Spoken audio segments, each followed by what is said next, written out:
Deep in the Amazon rainforest, where the canopy is so thick that sunlight barely touches the ground, something extraordinary has been hiding in plain sight. For centuries, explorers and scientists believed this green ocean was largely untouched wilderness, a pristine environment where only small tribes had ever lived. But that story, the one we've all been told, might be completely wrong. In the last 2 decades, archaeologists using cutting-edge technology have uncovered evidence of something that shouldn't exist according to our history books. Massive, sophisticated civilizations that once thrived in the heart of the Amazon. We're talking about cities that housed hundreds of thousands of people, agricultural systems more advanced than anything in medieval Europe, and earthworks so vast they can only be fully appreciated from space. These discoveries aren't just changing what we know about the Amazon. They're forcing us to rewrite the entire story of human civilization in South America. And the deeper researchers dig, the more questions arise. How did these societies build such complex infrastructure in one of the world's most challenging environments? Why did they disappear? And perhaps most unsettling of all, what else are we missing? This isn't ancient astronaut theory or fringe archaeology. This is peer-reviewed science that's making established historians uncomfortable because it challenges everything we thought we knew about the pre-Columbian Americas. The evidence is so overwhelming that even the most conservative archaeologists are starting to admit we may have been catastrophically wrong about the Amazon's past.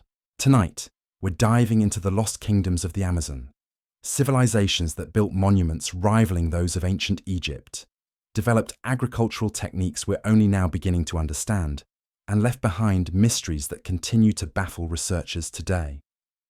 What you're about to hear will change how you see not just the Amazon, but the entire history of human achievement. But before we explore these hidden empires, we need to understand why they stayed hidden for so long. And that story begins with a lie that shaped centuries of thinking about the New World. When European colonizers first penetrated the Amazon basin in the 16th century, they returned with tales that seemed too incredible to believe. Spanish explorer Francisco de Orellana described vast cities lining the riverbanks, complete with wide plazas, towering structures, and populations that stretched as far as the eye could see. He wrote about encountering organized armies, sophisticated pottery, and agricultural systems that supported massive populations. But by the time later expeditions arrived to verify these claims, they found only scattered tribes living in small villages. The grand cities Orellana described had vanished without a trace. Faced with this contradiction, European scholars made a choice that would echo through history. They decided Orellana and other early explorers were lying or exaggerating to make their discoveries seem more impressive. This decision wasn't just academic, it was convenient. If the Amazon had never been home to advanced civilizations, then European colonization wasn't destroying sophisticated societies. It was simply bringing civilization to an untamed wilderness.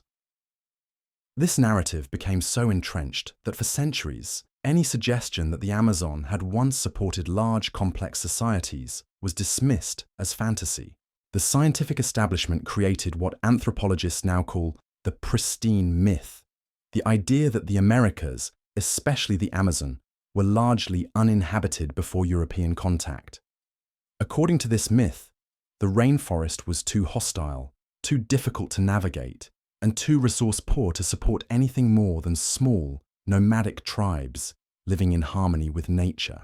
This wasn't just wrong. It was spectacularly, catastrophically wrong. And we're only now beginning to understand just how wrong. The first crack in this false narrative came from an unexpected source: soil. In the 1960s, researchers began noticing something strange about certain areas of the Amazon. Instead of the typical nutrient-poor soil that characterizes most of the rainforest, they found patches of incredibly fertile black earth called terra preta, or Amazonian dark earth. This wasn't natural soil. Chemical analysis revealed it was artificially created through a sophisticated understanding of soil chemistry that involved mixing charcoal, bone, and organic waste in precise proportions. The result was soil so fertile it could support intensive agriculture for centuries without depleting. Even today, areas with terra preta are among the most productive agricultural land in the Amazon. But here's what made researchers stop and take notice. These fertile soil patches weren't small garden plots. They covered hundreds of thousands of acres, scattered throughout the Amazon basin in patterns that suggested coordinated, large-scale agricultural planning. Someone had systematically transformed vast areas of the rainforest into productive farmland, using techniques we're only now beginning to understand. The implications were staggering. Creating terra preta requires not just knowledge, but massive coordinated efforts sustained over generations. This wasn't the work of small, scattered tribes. It was evidence of organized societies with the knowledge, manpower, and long-term planning capabilities to reshape their environment on a continental scale. And if they could create this much fertile soil, they could support populations far larger than anyone had imagined possible. The revelation about terra preta was just the beginning. As archaeologists began taking a closer look at the Amazon, they started finding physical evidence of the civilizations that had created these fertile soils. But much of this evidence was hidden beneath centuries of forest growth, invisible to traditional archaeological methods. That's when technology changed everything. In the 1990s, a new tool became available to archaeologists: LiDAR, or light detection and ranging. This technology uses laser pulses to create detailed three-dimensional maps of landscapes, capable of penetrating forest canopy to reveal the ground surface beneath. When researchers began flying LiDAR missions over the Amazon, they discovered something that left them speechless. Beneath the green canopy that had hidden them for centuries were the remnants of vast earthworks, geometric patterns, raised platforms, defensive walls, and canal systems stretching across thousands of square miles. These weren't natural formations or simple clearings. They were engineered landscapes, created with mathematical precision and maintained over centuries. The scale was breathtaking. In Brazil's Acre state alone, researchers have identified over 450 geometric earthworks, some covering areas larger than Manhattan. Similar discoveries have been made across the Amazon basin, from Bolivia to Colombia, revealing a connected network of settlements and infrastructure that spanned much of the continent. These earthworks weren't just impressive for their size. They demonstrated a level of engineering sophistication that challenged every assumption about pre-Columbian capabilities. Perfect circles, precise squares, and complex geometric patterns showed that their builders possessed advanced mathematical knowledge and surveying techniques. Some earthworks are aligned with astronomical phenomena, suggesting these societies had developed sophisticated calendars and understood celestial mechanics. But perhaps most remarkably, many of these earthworks were connected by raised roadways and canal systems that allowed for transportation and communication across vast distances. This wasn't a collection of isolated settlements.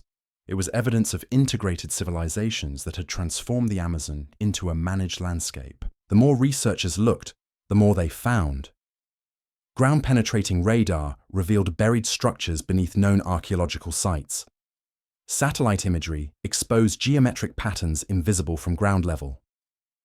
Each new discovery expanded the picture of Amazon civilizations that were far more sophisticated than anyone had dared imagine. And then came the discovery that changed everything we thought we knew about the scale of these lost kingdoms. In 2018, a team of international researchers published findings that sent shockwaves through the archaeological community. Using advanced LiDAR technology, they had mapped previously unknown areas of the Bolivian Amazon and discovered something unprecedented: an urban landscape that had supported a population of over 1 million people. The site, located in the Llanos de Moxos region of Bolivia, revealed a complex of settlements, raised fields, canals, and causeways covering over 4,000 square miles. This wasn't just a city, it was a metropolitan area larger than many modern urban centers. complete with sophisticated infrastructure for agriculture, transportation, and water management. The raised fields alone covered an area the size of New Jersey, arranged in geometric patterns that maximized agricultural productivity while managing seasonal flooding. These weren't simple garden plots. They were evidence of agricultural engineering on an industrial scale, designed to feed populations that dwarfed anything historians had thought possible in pre-Columbian South America.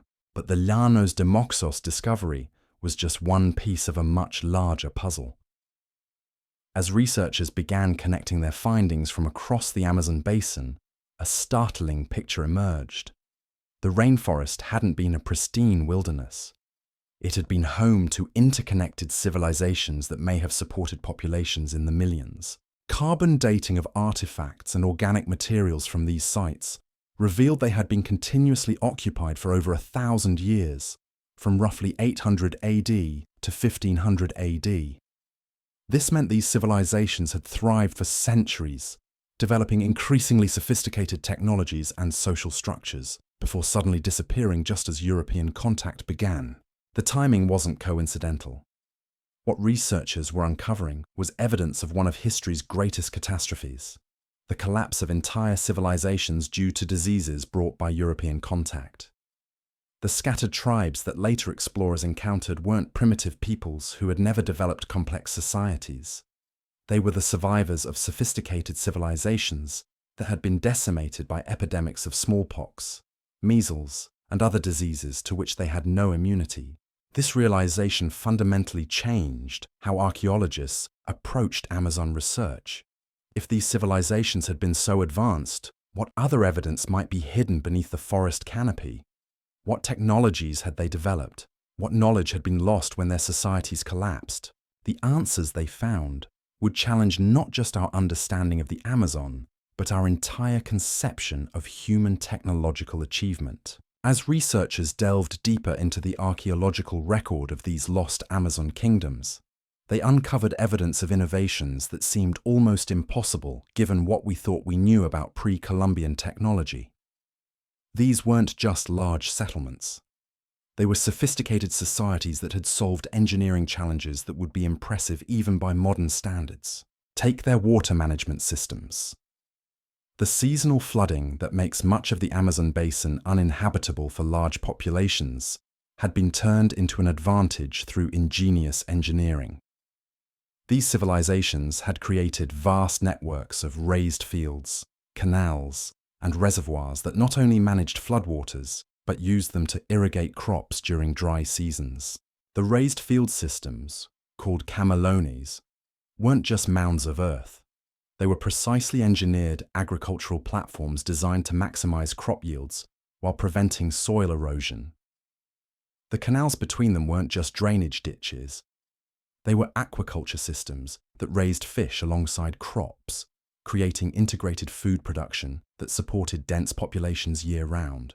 But perhaps most impressive was their mastery of what archaeologists call forest islands, artificially created patches of forest in areas that would naturally be grassland or wetland. By carefully managing soil composition, water flow, and plant species, these civilizations could create forest ecosystems wherever they needed them, essentially terraforming the landscape to meet their needs. This level of environmental engineering suggests these societies possessed ecological knowledge that we're only now beginning to appreciate. They didn't just adapt to their environment, they redesigned it, creating sustainable agricultural systems that supported large populations for centuries without causing environmental degradation. And the evidence suggests they were just getting started when disaster struck. The scale of agricultural innovation these Amazon civilizations achieved becomes even more remarkable when we understand the challenges they faced. Unlike the river valleys of Egypt or Mesopotamia, where predictable floods deposited fertile silt, the Amazon presented a constantly changing landscape of seasonal extremes. For months, vast areas would be underwater. Then, during dry seasons, the same regions would become parched and difficult to cultivate. These societies didn't just solve this problem, they turned it into an advantage that allowed them to outproduce agricultural systems anywhere else in the world at the time. Recent soil analysis has revealed that their raised field systems weren't randomly constructed. Each field was positioned at a precise elevation, calculated to take advantage of specific water levels during different seasons. The canals weren't just for drainage, they were part of a sophisticated hydraulic network that could redirect water flow across hundreds of miles, essentially creating artificial river systems where none had existed before. But here's where it gets truly mind-bending. Isotope analysis of crops found at these sites shows they were growing varieties of maize, sweet potato, and cassava that were more nutritious than anything available in Europe at the time. These weren't wild plants that had been domesticated. They were the result of centuries of selective breeding that had created supercrops specifically adapted to Amazon conditions. Some of these plant varieties were so advanced that modern agricultural scientists are still trying to understand how they were developed. We're talking about crops that could produce higher yields per acre than modern industrial farming, while actually improving soil quality over time instead of depleting it. The implications are staggering. These civilizations had essentially solved the problem of sustainable agriculture that we're still struggling with today. They had created food production systems that could feed massive populations indefinitely without environmental damage. And they did it using nothing but human ingenuity and deep ecological knowledge. But the agricultural innovations were just one piece of a much larger technological puzzle. As archaeologists have excavated more sites, they've uncovered evidence of metallurgy, engineering, and even astronomical knowledge that challenges everything we thought we knew about technological development in the pre-Columbian Americas. In 2019, excavations at a site in the Brazilian Amazon uncovered what appeared to be the remains of a workshop where sophisticated metal tools had been manufactured. Carbon dating placed the site at around 1200 AD, centuries before Europeans arrived. But the metallurgical techniques evident in the artifacts were unlike anything known from other pre-Columbian cultures. The tools weren't made from simple copper or bronze. They were created from complex alloys that required precise temperature control and chemical knowledge to produce. Some contained trace metals that don't occur naturally in the Amazon basin, suggesting these civilizations had established trade networks that spanned the continent. Even more intriguing were the precision tools, instruments so finely crafted they could only have been used for detailed engineering work. We're talking about measuring devices, cutting tools, and mechanical components that suggest these societies were capable of manufacturing technology we haven't given them credit for. But perhaps the most mysterious discovery came from a site in Peru, where researchers uncovered what can only be described as an ancient observatory. Stone platforms aligned with astronomical phenomena, carved channels that tracked the movement of celestial bodies, and calculation systems that demonstrated knowledge of complex mathematical concepts. The precision of these astronomical alignments is breathtaking. Some are accurate to within fractions of degrees, requiring not just observational skills, but sophisticated mathematical calculations to achieve. This wasn't primitive stargazing. This was advanced astronomy that rivaled anything being done in Europe or Asia at the time. And here's what makes these discoveries so unsettling. If these Amazon civilizations possessed such advanced knowledge, what else might they have achieved that we haven't discovered yet? What other technologies did they develop that were lost when their societies collapsed? The more researchers uncover, the more they realize we may have fundamentally misunderstood the trajectory of human technological development. These weren't primitive societies slowly learning to manipulate their environment. They were advanced civilizations that had developed sophisticated solutions to complex problems. Solutions that in some cases surpass our modern capabilities. But there's something else hidden in these archaeological discoveries that's even more intriguing than the technology itself. It's evidence of how these societies were organized, how they made decisions, and how they managed to coordinate such massive engineering projects across vast distances without any form of written communication that we've been able to identify. The social organization required to build and maintain these Amazon kingdoms challenges every model we have for understanding large-scale civilization. Traditional archaeological theory suggests that complex societies require centralized authority. Kings, emperors, or ruling classes that can coordinate labor and resources. But the Amazon civilizations seem to have operated differently. The layout of their settlements doesn't show the typical patterns of hierarchical societies. There are no massive palaces, no obvious royal quarters, no clear evidence of extreme wealth concentration that usually characterizes ancient kingdoms. Instead, the archaeological evidence suggests these were remarkably egalitarian societies that somehow managed to coordinate massive public works projects without coercive authority. How is that possible? How do you get hundreds of thousands of people to work together on complex engineering projects without kings or armies to force compliance?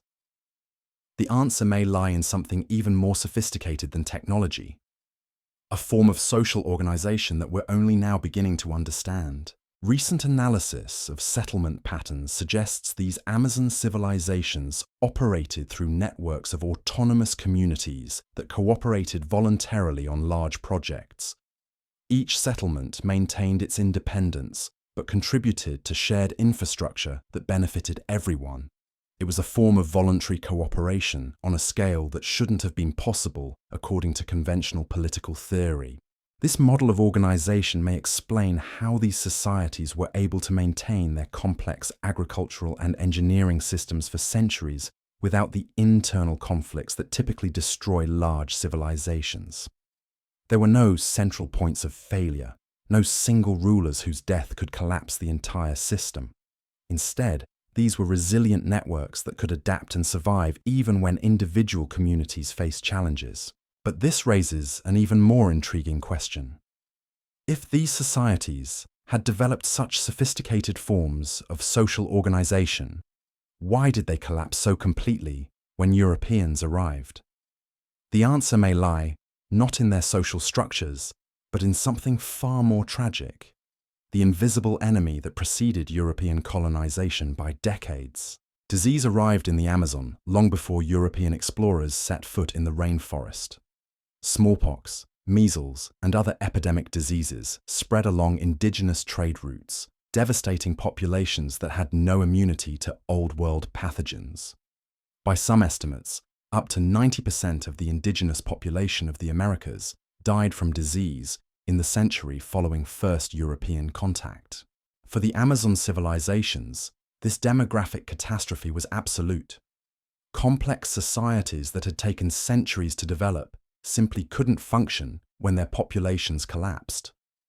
The sophisticated knowledge systems that had created terra preta soils, managed vast agricultural networks, and coordinated regional cooperation were held in human memory and passed down through generations of specialists.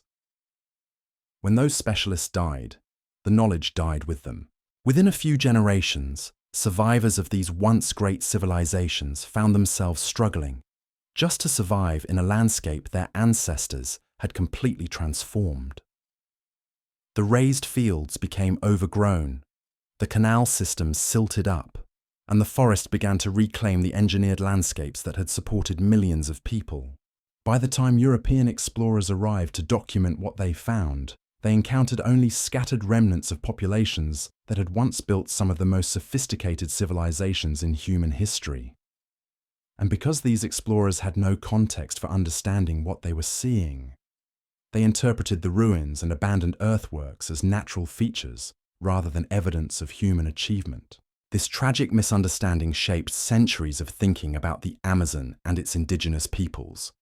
The very societies that had demonstrated humanity's capacity for sustainable civilization, advanced technology, and cooperative social organization were erased from history, their achievements buried beneath centuries of forest regrowth and academic dismissal. But now, as modern archaeology finally begins to uncover the truth about these lost kingdoms, we're faced with profound questions about our own civilization and the paths we've chosen. If Amazon societies could support large populations sustainably for centuries, what can we learn from their approaches to agriculture, technology, and social organization?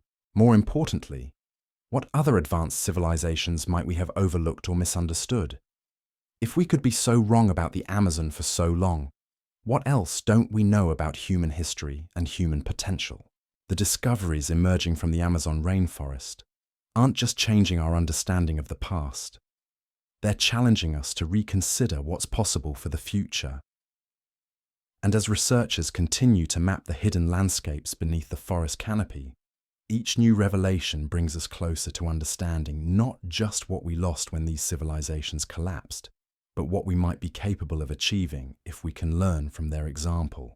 But there's still so much we don't know, so many questions that remain unanswered. And some of the most intriguing mysteries lie not in what these civilizations built, but in the knowledge systems that made their achievements possible.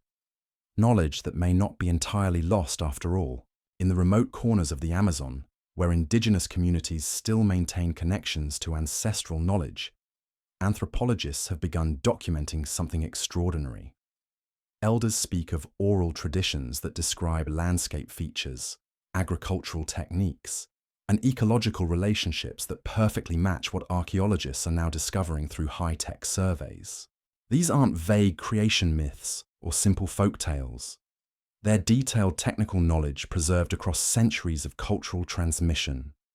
Indigenous communities have maintained precise information about which areas of forest conceal ancient earthworks, where the most fertile terra preta soils can be found, and how their ancestors managed complex agricultural systems that modern science is only now beginning to understand.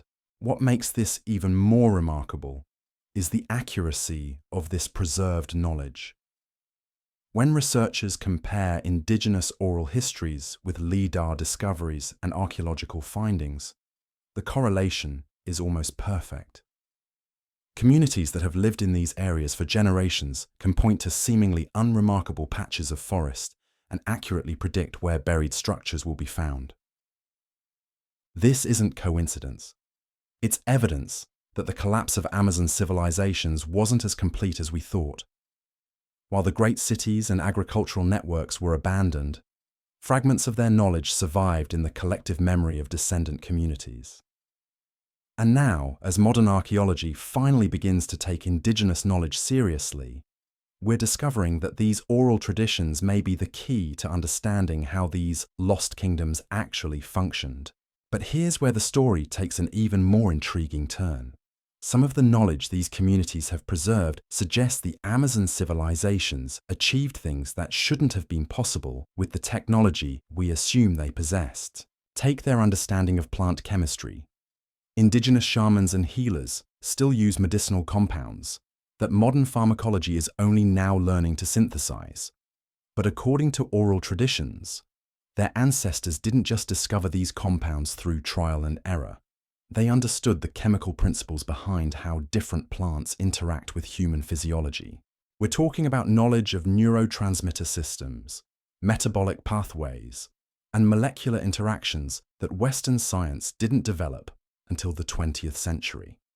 Yet, evidence suggests Amazon civilizations were applying this knowledge systematically, using it not just for medicine, but for agriculture, construction materials, and even psychological applications that enhance social cooperation. Recent chemical analysis of artifacts from Amazon archaeological sites has confirmed some of these claims.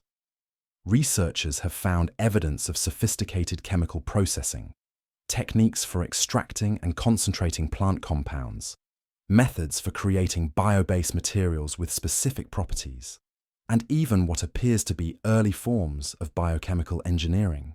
But how did they develop such advanced understanding without microscopes, laboratory equipment, or written scientific literature?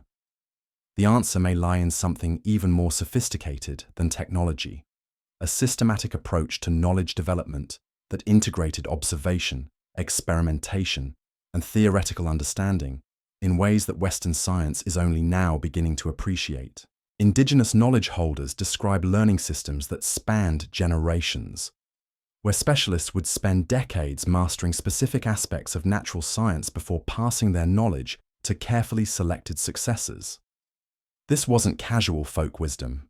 It was rigorous scientific training that produced experts whose understanding of natural systems rivaled anything achieved by modern specialists. And here's what makes this truly extraordinary. These knowledge systems weren't just preserved in isolated communities. they were integrated across the entire network of Amazon civilizations, creating a continent-spanning research and development system that could tackle complex problems through coordinated investigation. Trade routes that carried goods between distant settlements also carried information. Specialists could travel between communities, sharing discoveries and collaborating on research projects that spanned decades or even centuries. It was essentially a pre-Columbian scientific network that operated without any of the communication technologies we consider essential for advanced research. The implications of this are staggering. If Amazon civilizations had developed such sophisticated knowledge systems, what discoveries might they have made that we've never even considered? What problems might they have solved that we're still struggling with today? And perhaps most importantly, what can we learn from their approach to generating and preserving knowledge that might help us address the challenges facing our own civilization? The more researchers delve into the oral traditions and archaeological evidence from these lost Amazon kingdoms, the more they realize we may need to fundamentally reconsider what we mean by advanced civilization. These societies achieve things that challenge our basic assumptions about technological development, social organization, and human potential. But there's something else emerging from this research that's even more profound than the specific achievements of Amazon civilizations. It's evidence that human societies have followed multiple paths toward complexity and sophistication, paths that are radically different from the ones we're familiar with, but potentially more sustainable and more humane than the civilizations we consider successful. Consider the environmental impact. Modern industrial civilization has achieved remarkable technological capabilities, but at the cost of massive environmental degradation. We've created systems that can produce incredible abundance in the short term, but seem to be undermining the ecological foundations that make human civilization possible. The Amazon civilizations took a completely different approach. They achieved technological sophistication while actually improving their environment. Their agricultural systems enhanced biodiversity rather than destroying it. Their urban settlements worked with natural systems rather than against them. They supported large populations while creating landscapes that were more productive and more resilient than the natural ecosystems they started with. This wasn't just sustainable development. It was regenerative development that left the environment better than they found it. And they maintained this approach for centuries, proving it wasn't just a short-term strategy, but a fundamentally different way of thinking about the relationship between human society and the natural world. But their innovations weren't limited to environmental management. The social systems that coordinated these achievements may be even more remarkable than the technology itself. They seem to have developed forms of organization that could mobilize massive collective effort without the coercion and inequality that characterize most large-scale civilizations. How do you get hundreds of thousands of people to cooperate on complex projects without kings, armies, or police? How do you maintain social cohesion across vast territories without centralized authority? How do you prevent the accumulation of power that typically leads to exploitation and social breakdown? The Amazon civilizations apparently found answers to these questions. Answers that allowed them to maintain stable, prosperous societies for centuries, without the internal conflicts that have destroyed most other large civilizations throughout history. Archaeological evidence suggests they developed what modern political scientists might call distributed governance systems. Networks of autonomous communities that cooperated voluntarily on shared projects while maintaining local independence. It was a form of organization that combined the benefits of large-scale coordination with the resilience and adaptability of decentralized decision-making. Recent computer modeling of these organizational systems suggests they may have been more efficient at resource allocation and problem-solving than centralized hierarchies. By distributing decision-making authority and maintaining multiple parallel systems, they could respond quickly to challenges without the bureaucratic delays that plague large organizations. But perhaps most remarkably, they seem to have developed cultural mechanisms that prevented the concentration of power that typically leads to social stratification and exploitation. Instead of allowing successful individuals to accumulate permanent advantages, they created systems that redistributed wealth and status on regular cycles, ensuring that no one could establish hereditary control over resources or people. This wasn't primitive communalism. It was sophisticated social engineering that maintained equality and cooperation while still providing incentives for innovation and excellence. And the evidence suggests it worked remarkably well for maintaining social stability while supporting technological advancement. These discoveries are forcing archaeologists and social scientists to reconsider fundamental assumptions about how complex societies develop and function. If the Amazon civilizations could achieve such remarkable results with organizational models so different from our own, what does that tell us about the paths our own civilization has chosen? More importantly, what can we learn from their approaches that might help us address the challenges facing modern society? Climate change, inequality, environmental degradation, social fragmentation. These are problems that the Amazon civilizations seem to have solved, at least until they were destroyed by factors completely beyond their control. But there's still so much we don't understand about how these systems actually worked. The knowledge holders who could explain the details died centuries ago, and the oral traditions that survived only preserve fragments of what must have been incredibly sophisticated theoretical frameworks. That's why every new archaeological discovery in the Amazon is so important.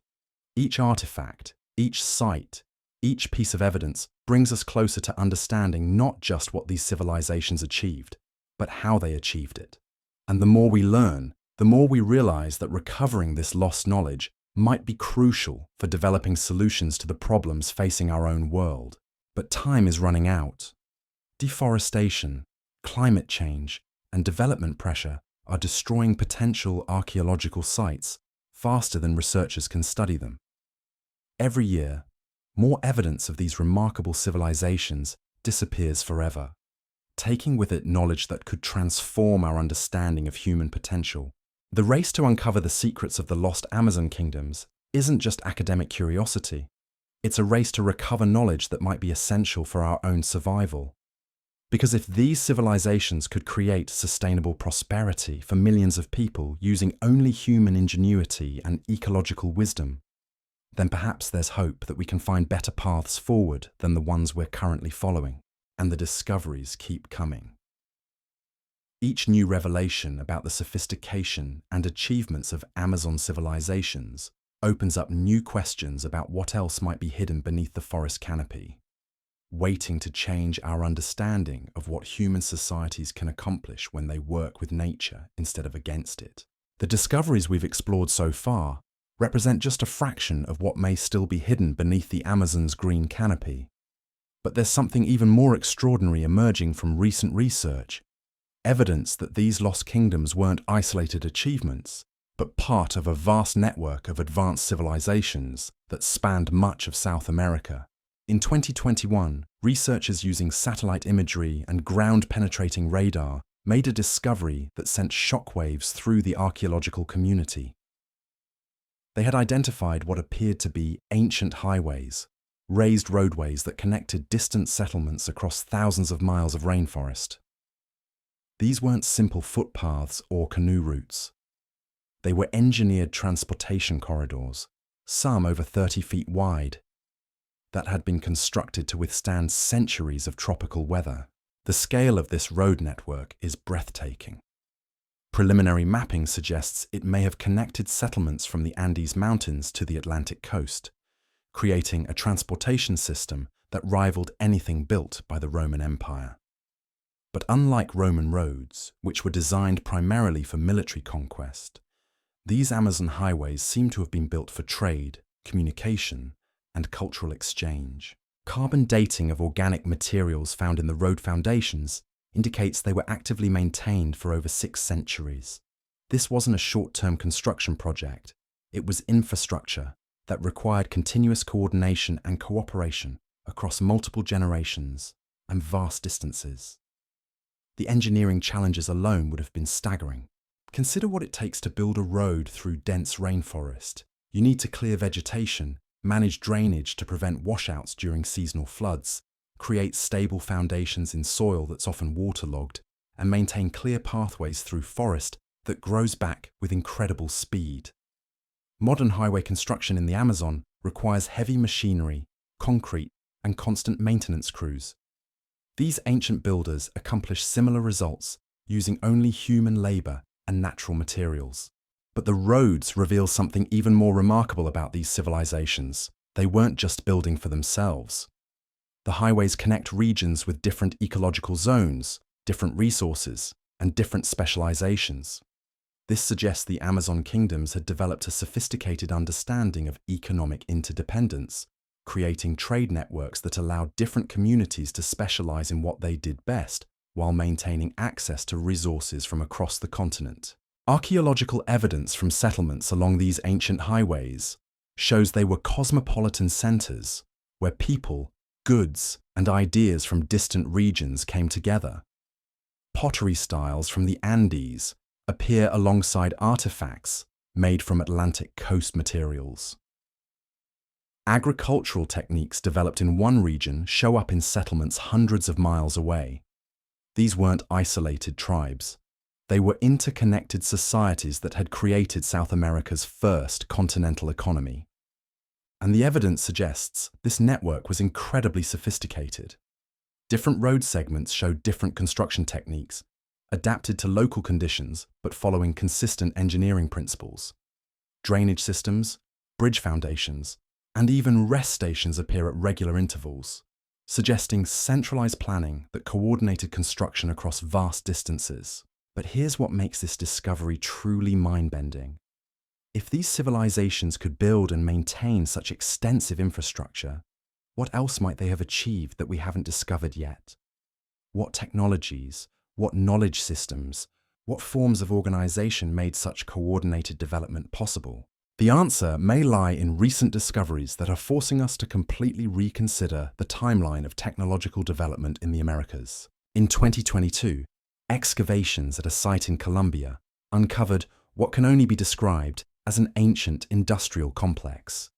The facility, which carbon dating places at around 1100 AD, contains evidence of large-scale manufacturing that challenges everything we thought we knew about pre-Columbian technology.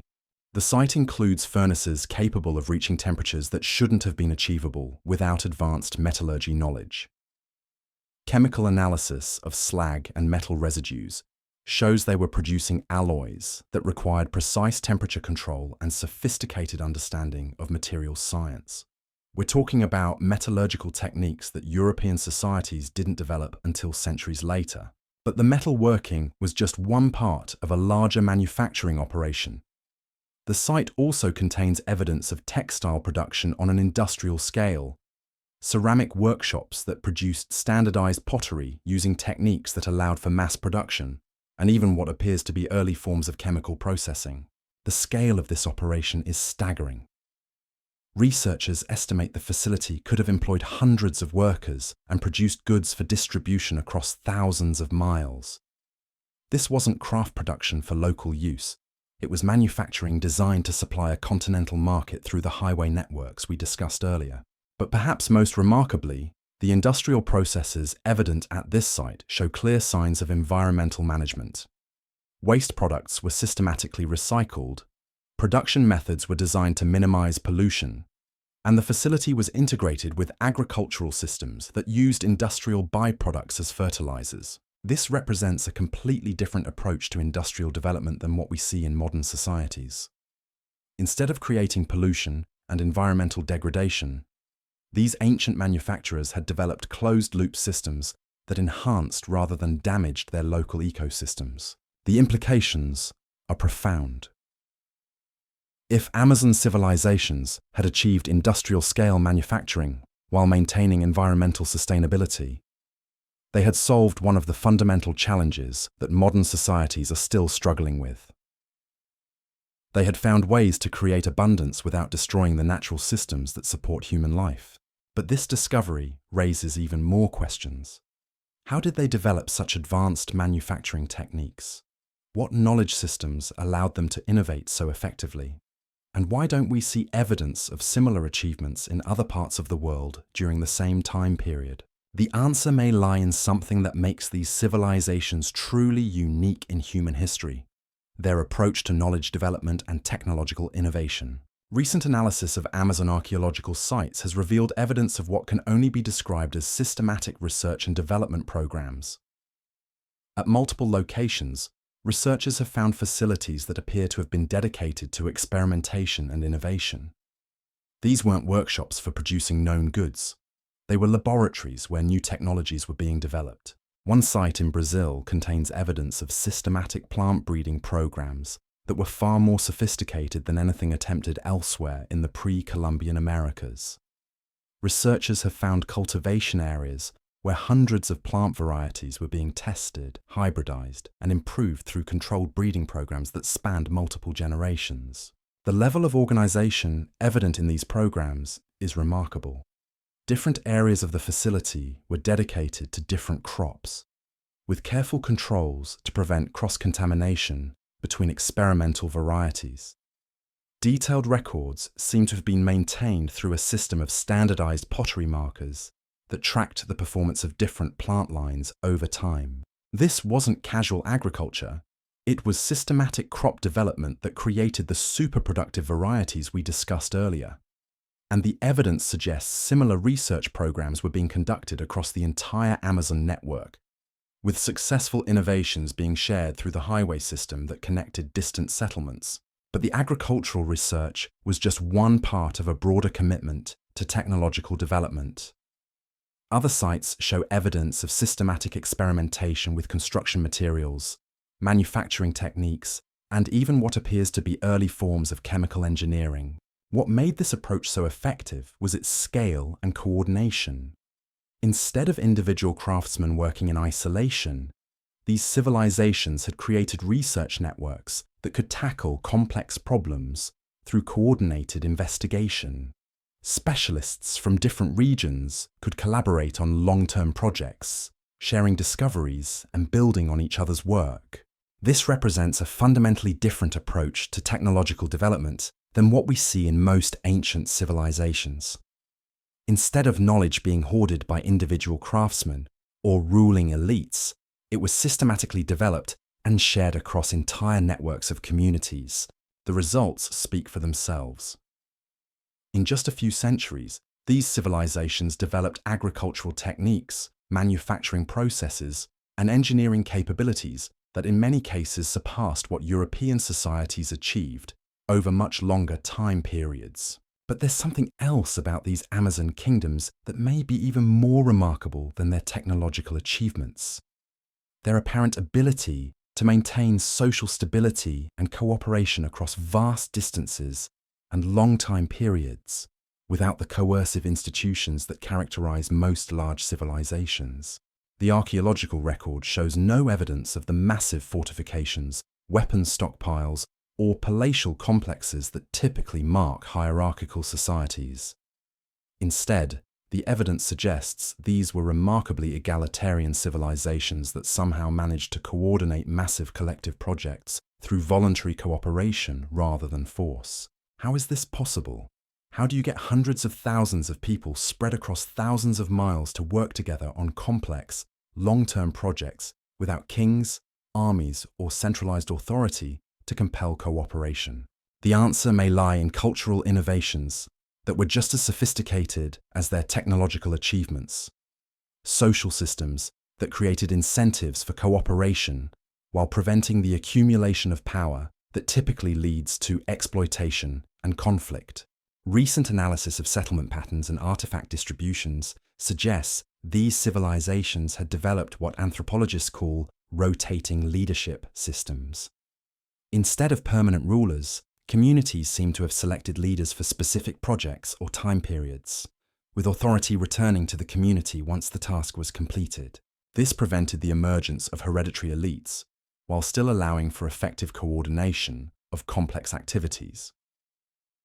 Leaders could make decisions and coordinate resources when necessary, but they couldn't establish permanent control over people or resources.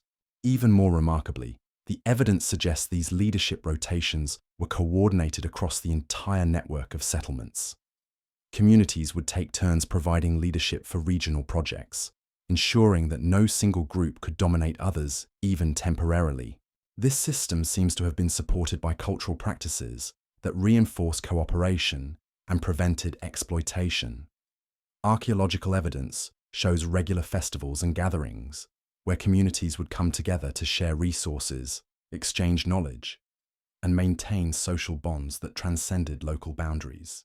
These weren't just social occasions, they were essential institutions that maintained the trust and cooperation necessary for the network to function. Through regular face-to-face contact, communities could resolve disputes, coordinate activities, and maintain the relationships that made voluntary cooperation possible. But perhaps most importantly, these gatherings seem to have included systematic knowledge sharing that ensured innovations and discoveries were spread throughout the entire network. This created incentives for communities to invest in research and development, since successful innovations would enhance their status and influence within the broader civilization.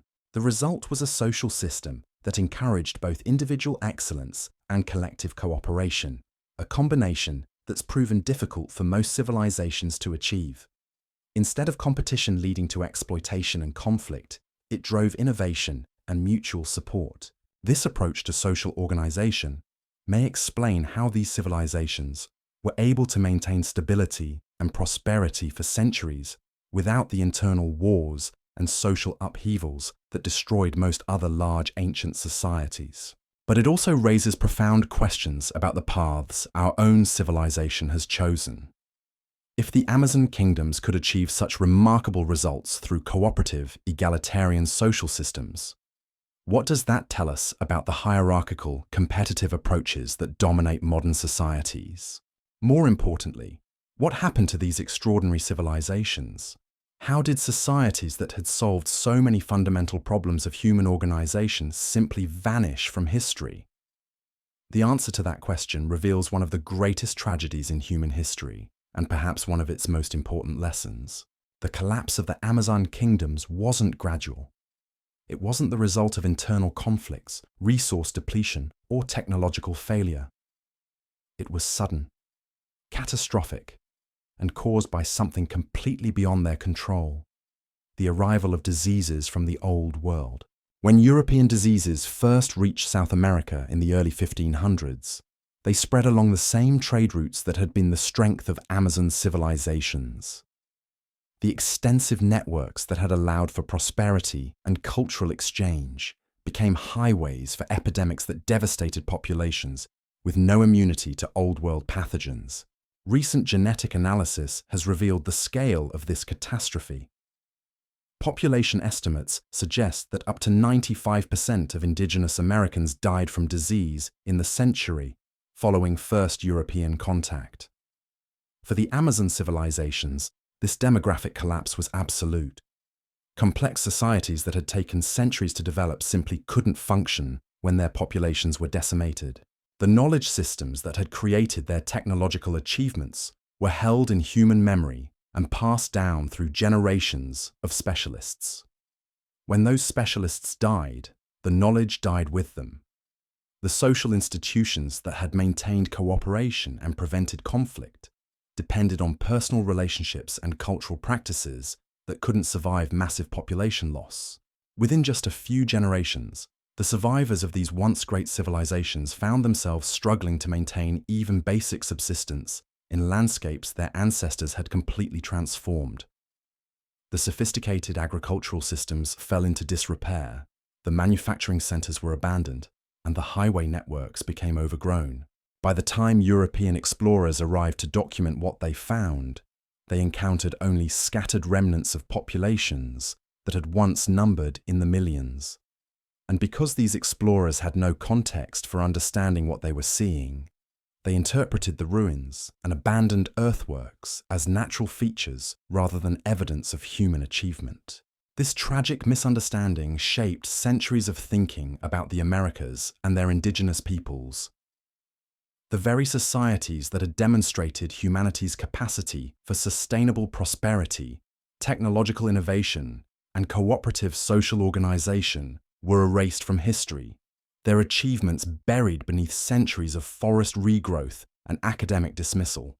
But the loss wasn't just historical, it was practical. The Amazon civilizations had developed solutions to problems that we're still struggling with today. They had created sustainable agriculture, renewable manufacturing, and social systems that prevented inequality and conflict while encouraging innovation and cooperation.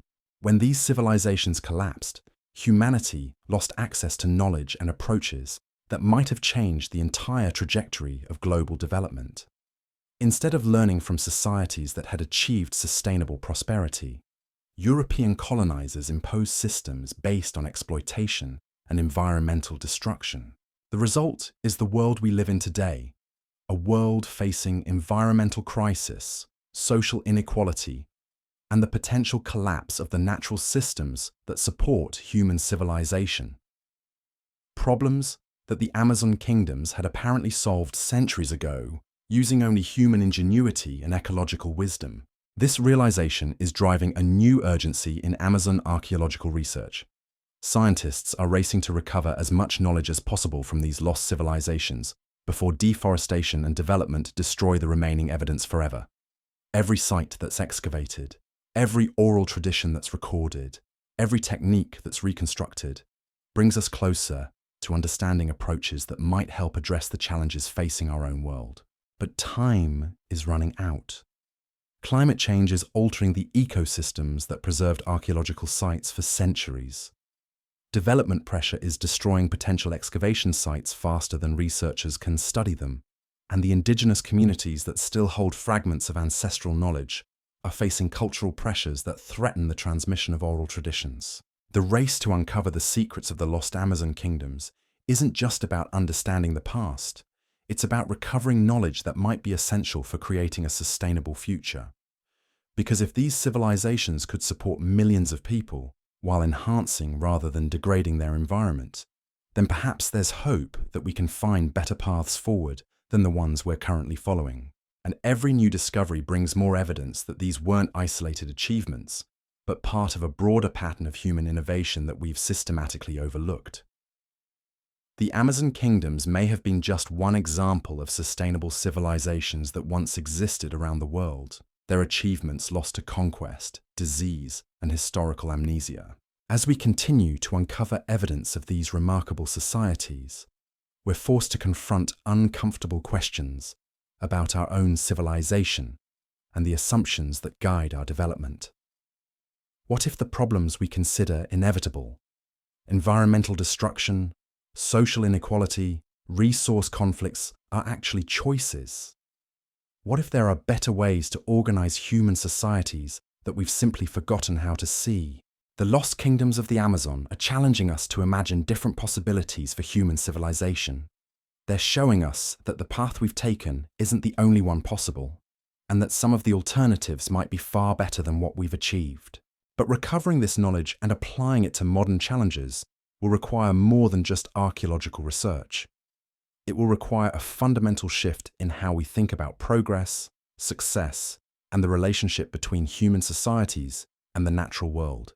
The Amazon civilizations succeeded by working with natural systems rather than against them. They created abundance by enhancing biodiversity rather than destroying it. They maintained social stability by preventing the concentration of power rather than accepting it as inevitable.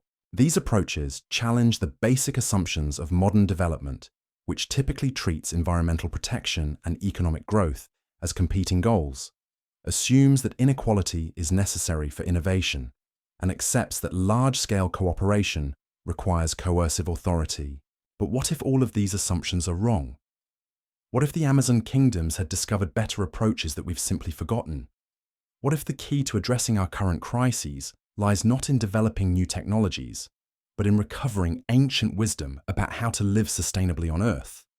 These are the questions that drive researchers to continue searching beneath the Amazon's green canopy, hoping to find more pieces of the puzzle that could transform our understanding of what human civilization can achieve.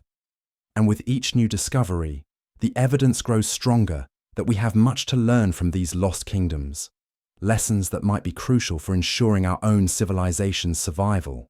The implications of what researchers have uncovered beneath the Amazon's canopy extend far beyond academic curiosity. We're not just looking at lost civilizations. We're staring at evidence that human societies once achieved something we're told is impossible. True sustainability at massive scale. But there's a deeper mystery here that goes to the heart of how we understand human potential itself. If these Amazon kingdoms could solve problems we consider intractable, if they could create abundance without destruction, cooperation without coercion, then what does that say about the limits we've accepted for our own civilization? Recent discoveries are revealing that the sophistication of these societies went far beyond anything we initially imagined. In 2023, a team working in the Tapajós region of Brazil made a discovery that has archaeologists questioning fundamental assumptions about pre-Columbian capabilities. Using advanced ground-penetrating radar, they identified what appears to be a massive underground storage and distribution system, a network of interconnected chambers and tunnels that spans over 50 square miles. The engineering precision is breathtaking. These aren't natural caves or simple dugouts. They're carefully constructed spaces with ventilation systems, drainage channels, and what appear to be temperature control mechanisms.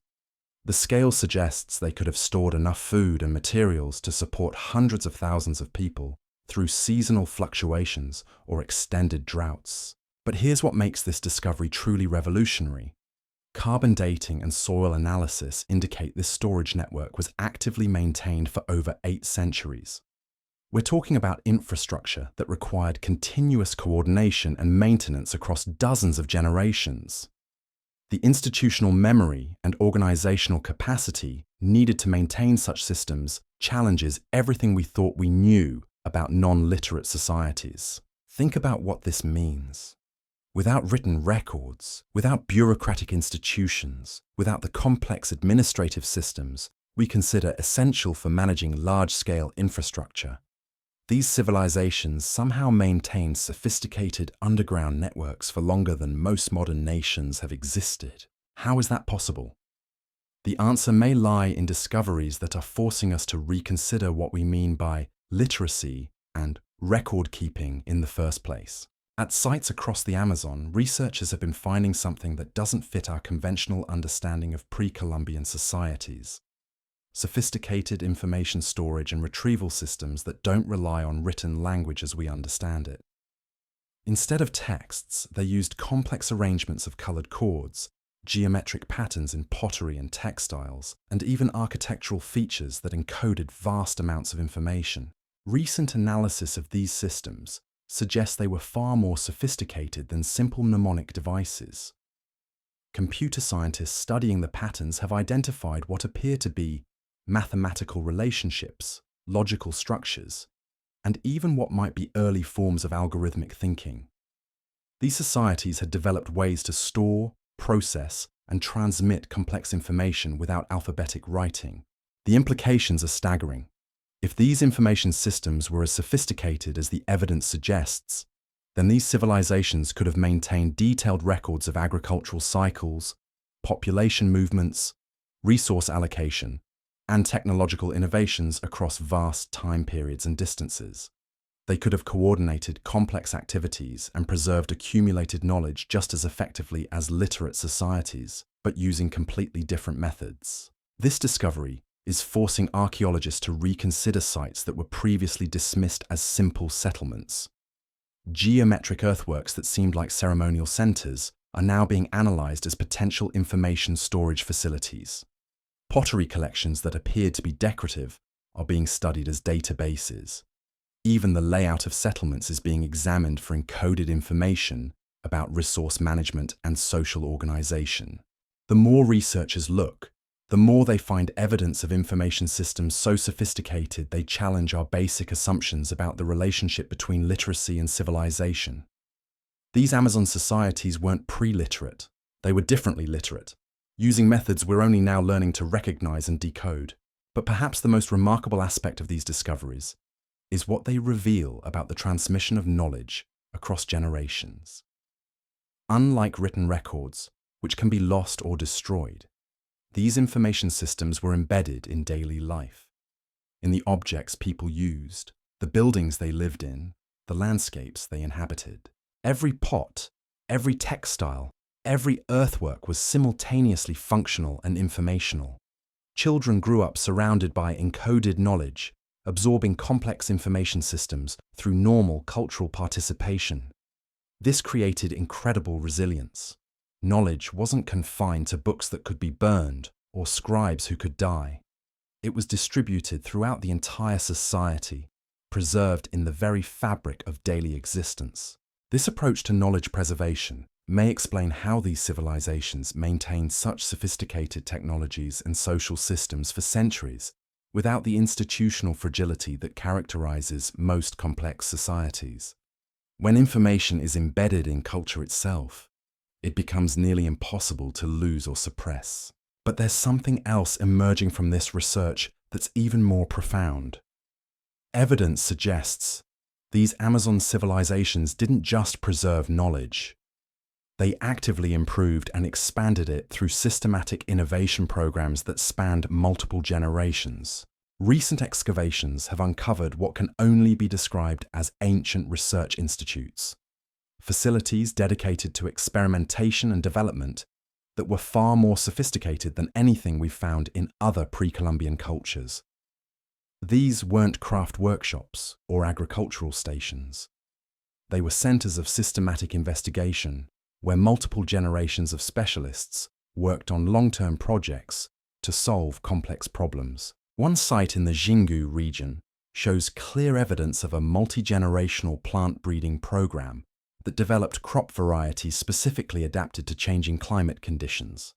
The facility contains cultivation areas for hundreds of plant varieties, with careful controls and documentation systems that tracked the performance of different genetic lines over decades. But this wasn't just agricultural research.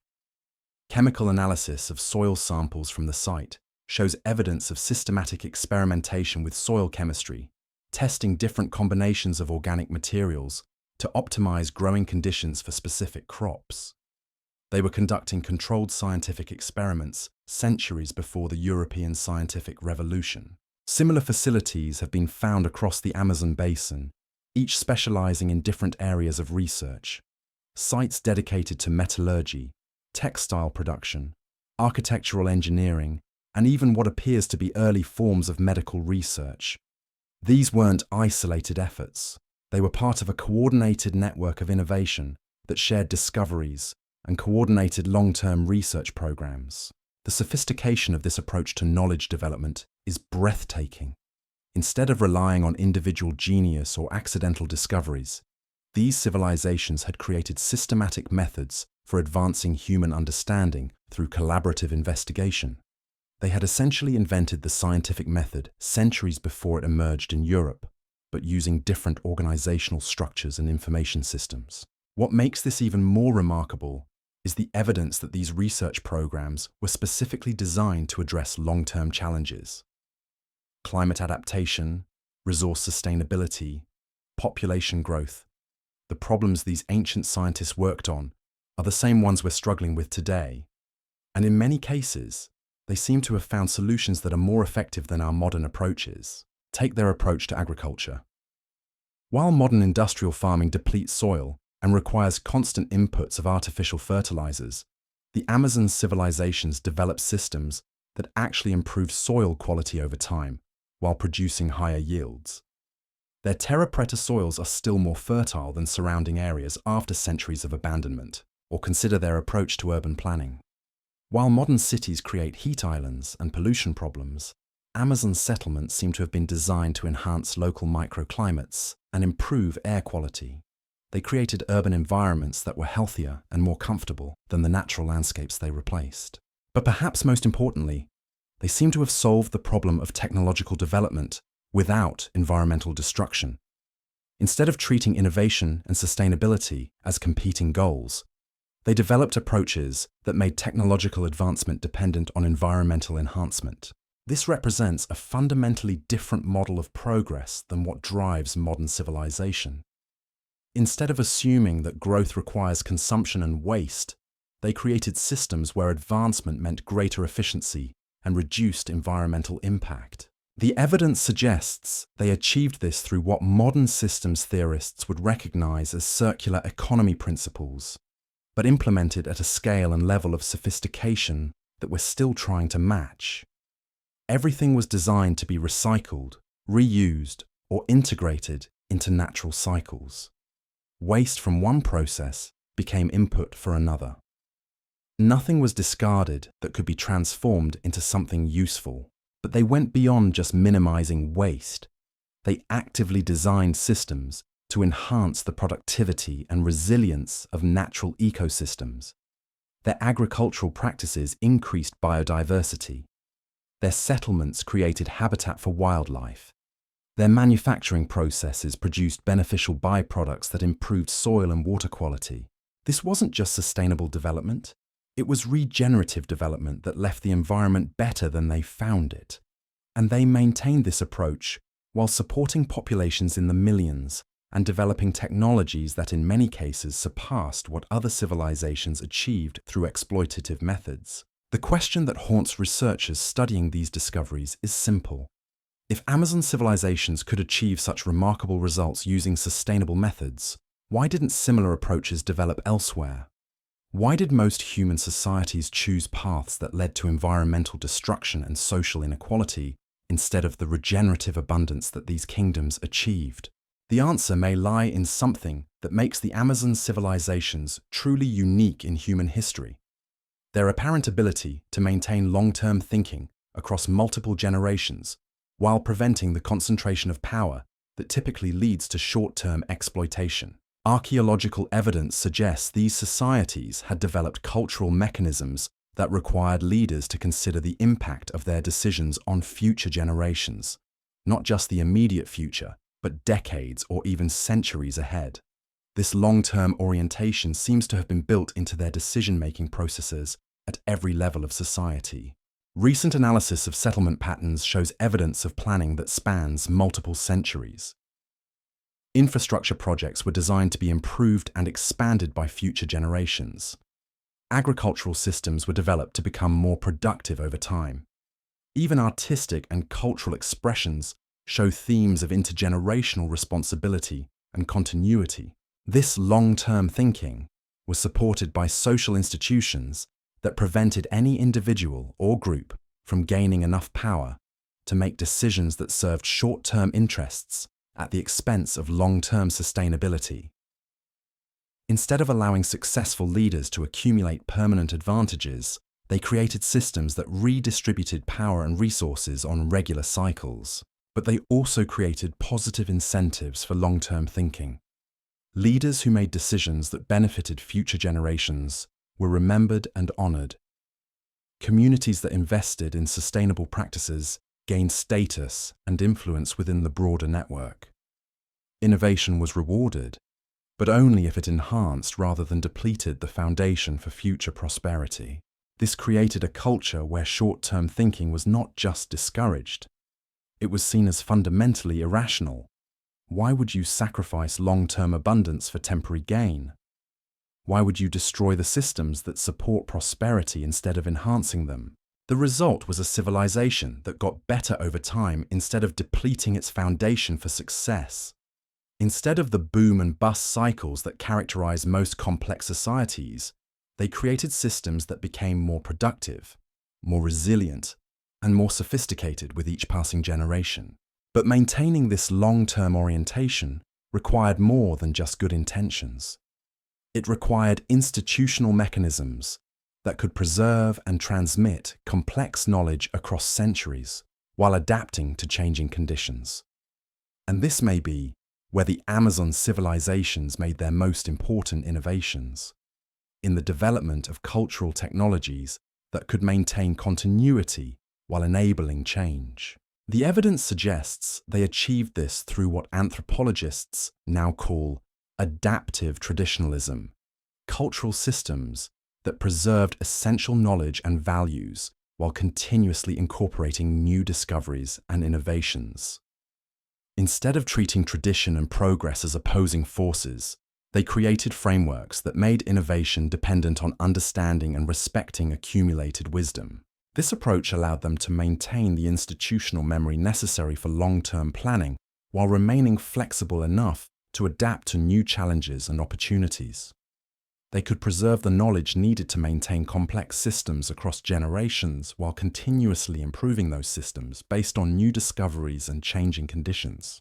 The result was a form of civilization that combined the stability of traditional societies with the dynamism of innovative ones. They achieved continuity without stagnation, change without chaos, progress without destruction. These discoveries are forcing us to reconsider fundamental assumptions about the relationship between tradition and innovation, stability and change, individual achievement and collective welfare.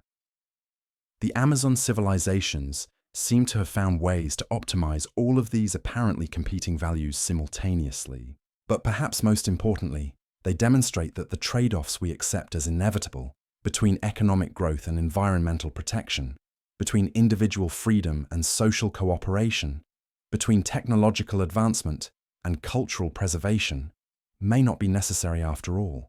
If these ancient societies could achieve sustainable prosperity through cooperation and long-term thinking, then perhaps the problems facing our own civilization aren't as intractable as we assume.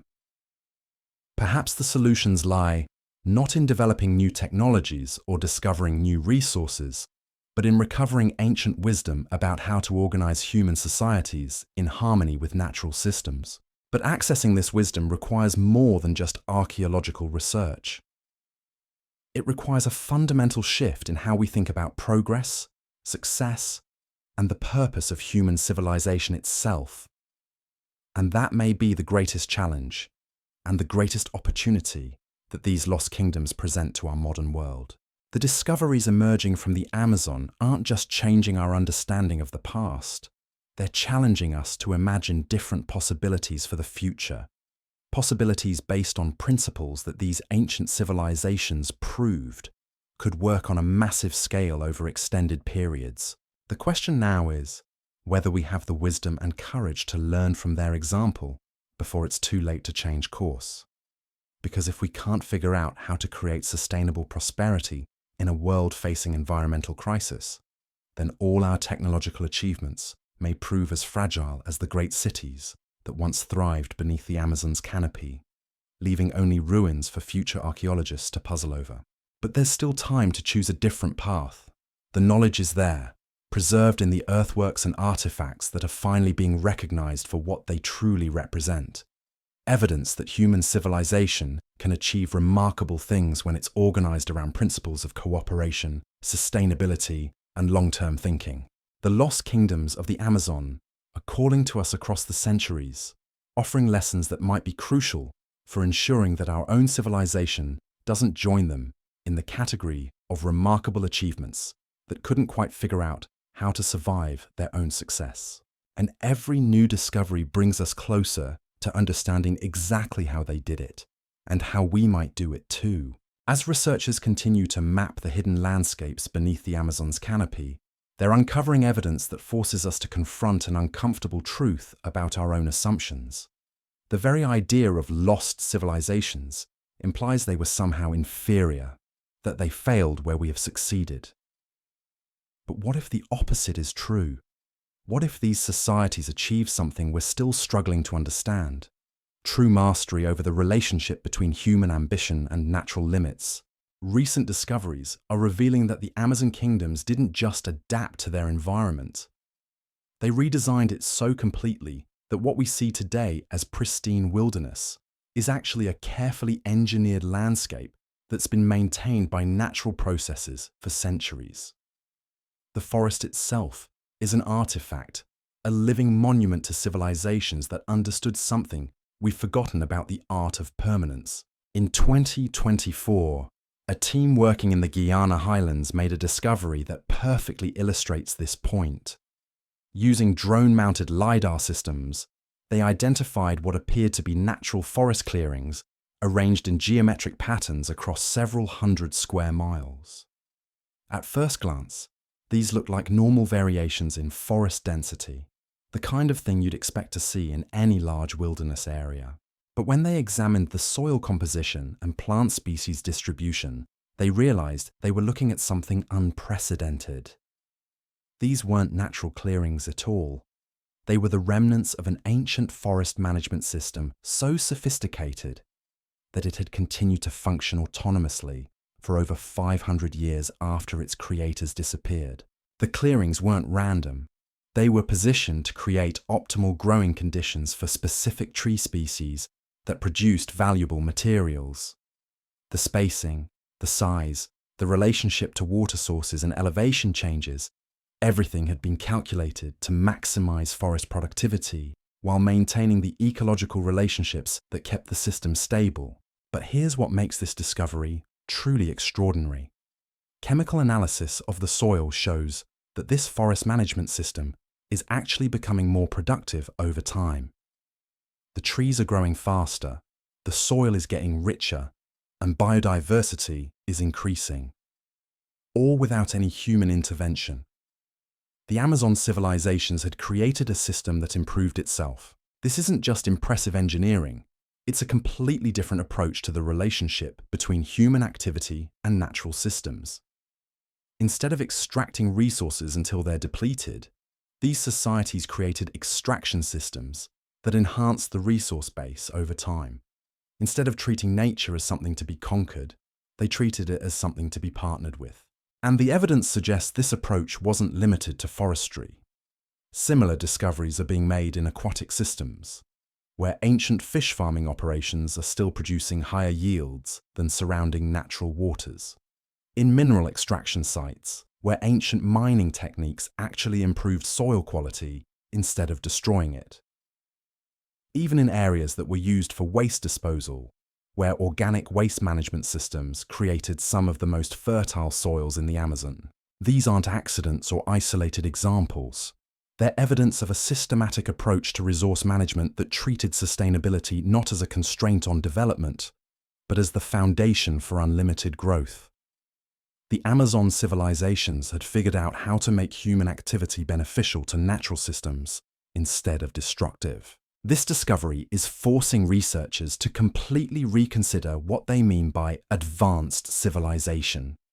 If advancement means the ability to support large populations with high standards of living while enhancing rather than depleting the environment, then these Amazon kingdoms may have been the most advanced societies in human history.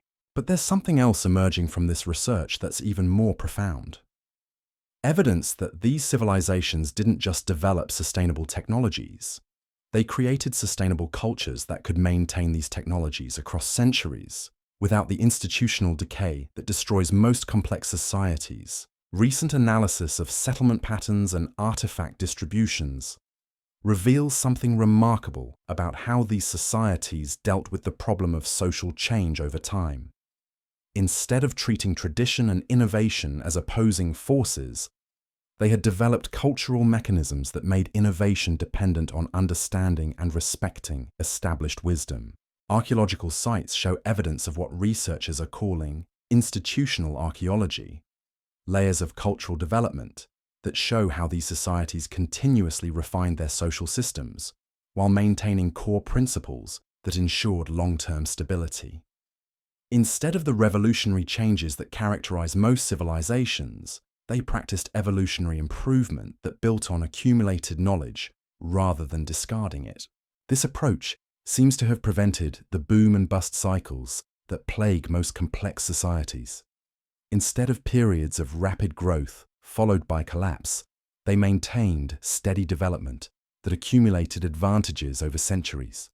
Instead of allowing successful innovations to disrupt social stability, they integrated new discoveries into existing frameworks that preserved what worked while improving what didn't. The result was a form of civilization that got stronger and more sophisticated over time, instead of eventually outgrowing its own foundations.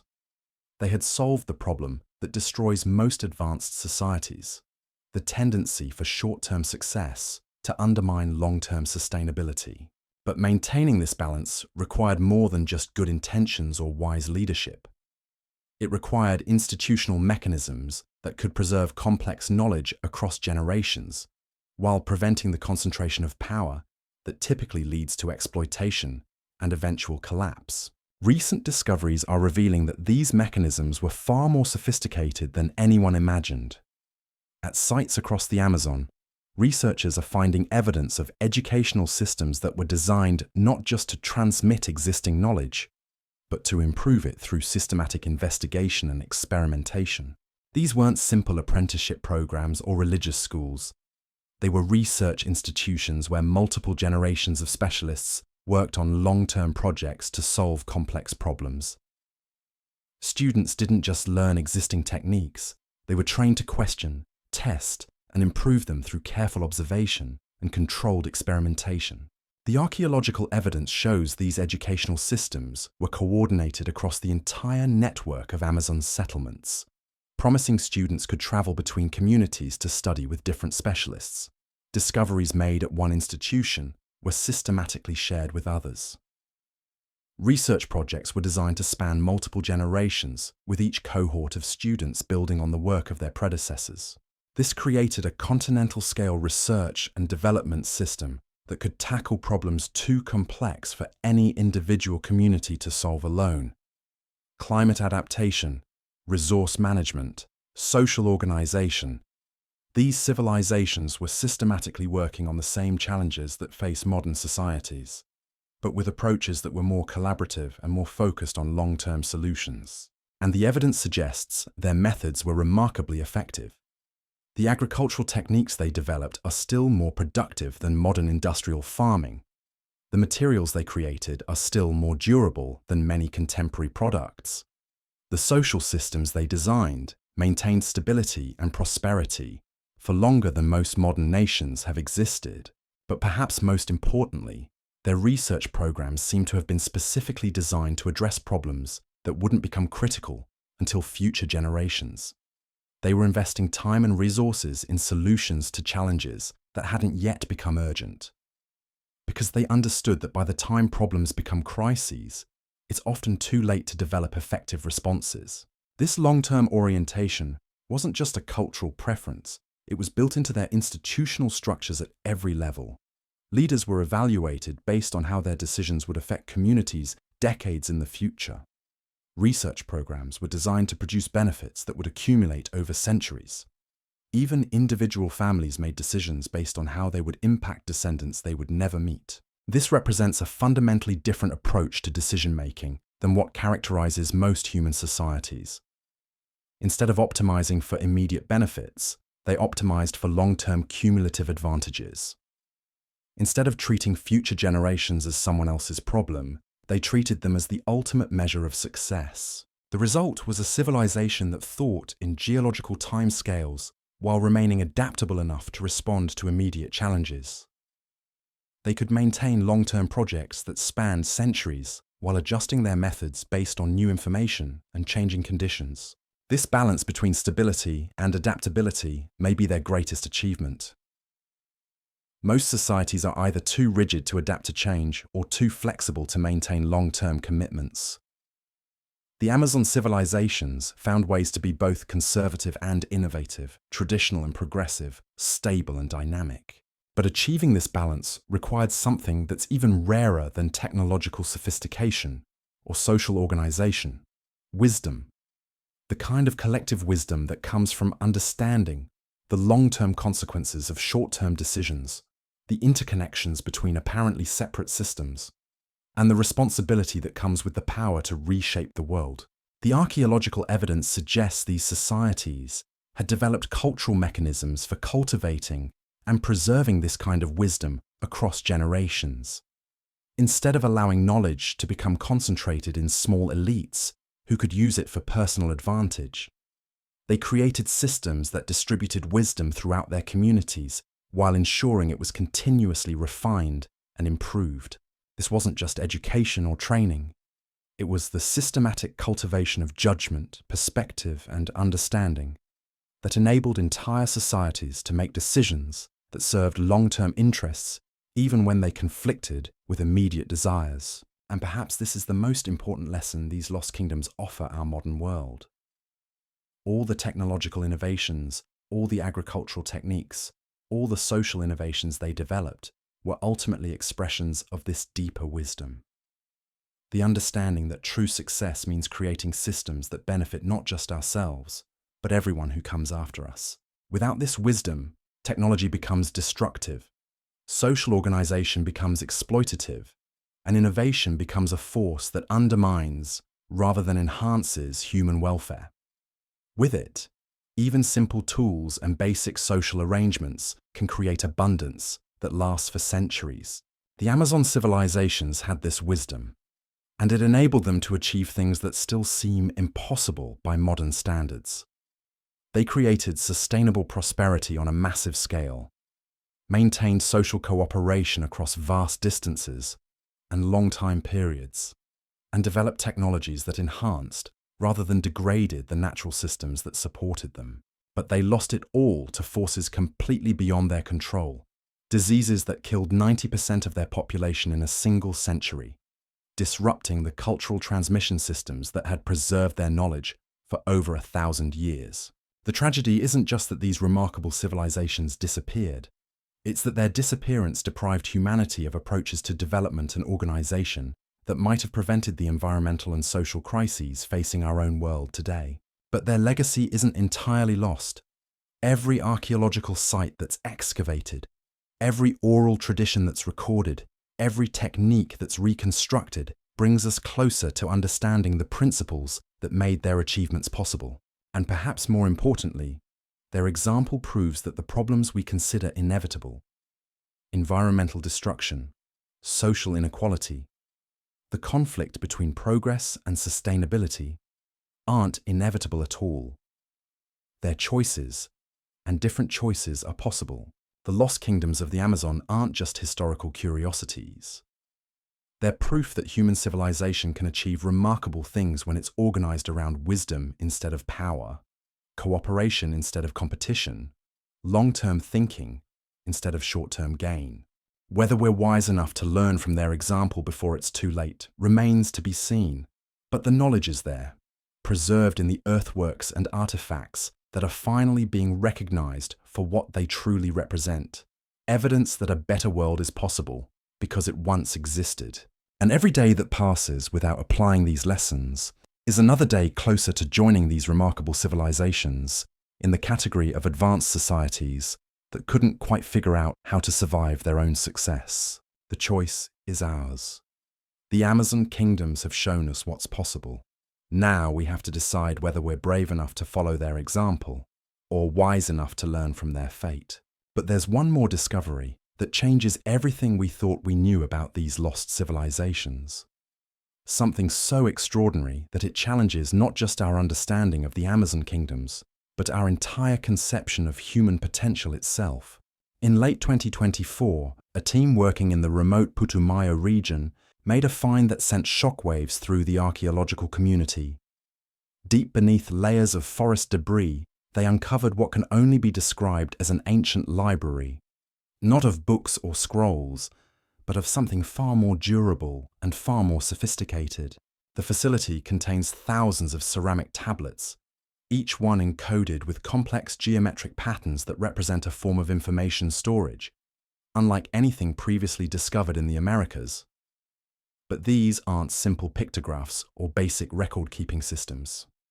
Computer analysis of the patterns reveals mathematical relationships, logical structures, and information densities that rival modern digital storage methods. Each tablet contains multiple layers of information, encoded in patterns that can be read at different scales and from different perspectives.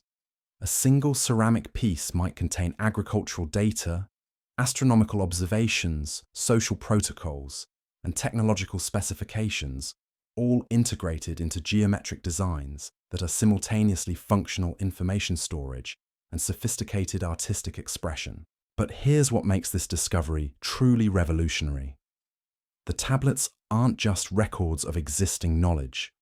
They're interactive learning systems designed to teach complex concepts through guided exploration of encoded information. By following specific patterns and relationships, users could discover principles of engineering, biology, chemistry, and social organization that built on each other in carefully structured sequences. This represents a completely different approach to knowledge preservation and transmission than anything known from other ancient civilizations. Instead of passive storage systems that required specialists to interpret, these Amazon civilizations had created active learning environments that could teach complex subjects to anyone willing to engage with them systematically. The implications are staggering. If this information system is as sophisticated as preliminary analysis suggests, then these civilizations had developed educational technologies that could preserve and transmit vast amounts of complex knowledge without relying on specialized scribal classes or institutional hierarchies. But there's something even more extraordinary about this discovery. Chemical analysis of the ceramic tablets shows they were designed to last for thousands of years without degradation. The Amazon civilizations weren't just creating information storage systems for their own use. They were building libraries for the future, repositories of knowledge designed to survive the collapse of their own societies. It's as if they knew their civilization was vulnerable and wanted to ensure that their achievements and discoveries wouldn't be lost forever.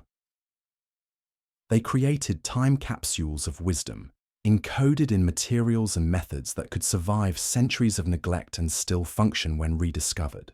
And the more researchers study these tablets, the more they realize they may have found something unprecedented in human history. A civilization that deliberately designed its knowledge systems to be discoverable and useful to future societies that might have completely different technologies and social structures. This level of foresight and planning challenges everything we thought we knew about ancient societies. It suggests these Amazon kingdoms weren't just solving immediate problems or building for their own prosperity. They were thinking about the long-term trajectory of human civilization itself and trying to contribute to outcomes they would never live to see. The ceramic library isn't the only evidence of this extraordinary long-term orientation. Across the Amazon, researchers are finding architectural features, agricultural systems, and even artistic works that seem designed to function as teaching tools for future civilizations that might rediscover them. It's as if these societies were deliberately creating a curriculum for human development, a set of lessons about sustainable technology, cooperative social organization, and wise resource management that could be learned by any civilization advanced enough to recognize what they were looking at. But there's something even more profound about this discovery. The ceramic tablets don't just contain technical information. They encode philosophical and ethical frameworks that provide context for understanding why certain approaches were chosen over others. These aren't just instruction manuals for specific technologies. They're comprehensive guides to the thinking that made those technologies possible, the values, principles, and ways of understanding the world that enabled these civilizations to achieve sustainable prosperity on such a massive scale. And buried within these philosophical frameworks are insights that challenge fundamental assumptions about human nature, social organization, and the relationship between individual achievement and collective welfare. The tablets suggest these Amazon civilizations had developed sophisticated understandings of systems thinking, ecological relationships, and social psychology that enabled them to design institutions and technologies that aligned individual incentives with collective benefits. Instead of assuming that people are fundamentally selfish and that cooperation requires coercion, they created social systems based on the understanding that humans are fundamentally cooperative when their environment supports, rather than undermines, collaborative behavior. Instead of treating competition and cooperation as opposing forces, they designed social structures that channeled competitive instincts toward collective benefit, creating systems where individual excellence contributed to rather than threatened community welfare. And instead of assuming that technological advancement inevitably leads to environmental destruction, they developed approaches to innovation that made technological progress dependent on ecological enhancement. These weren't just practical discoveries.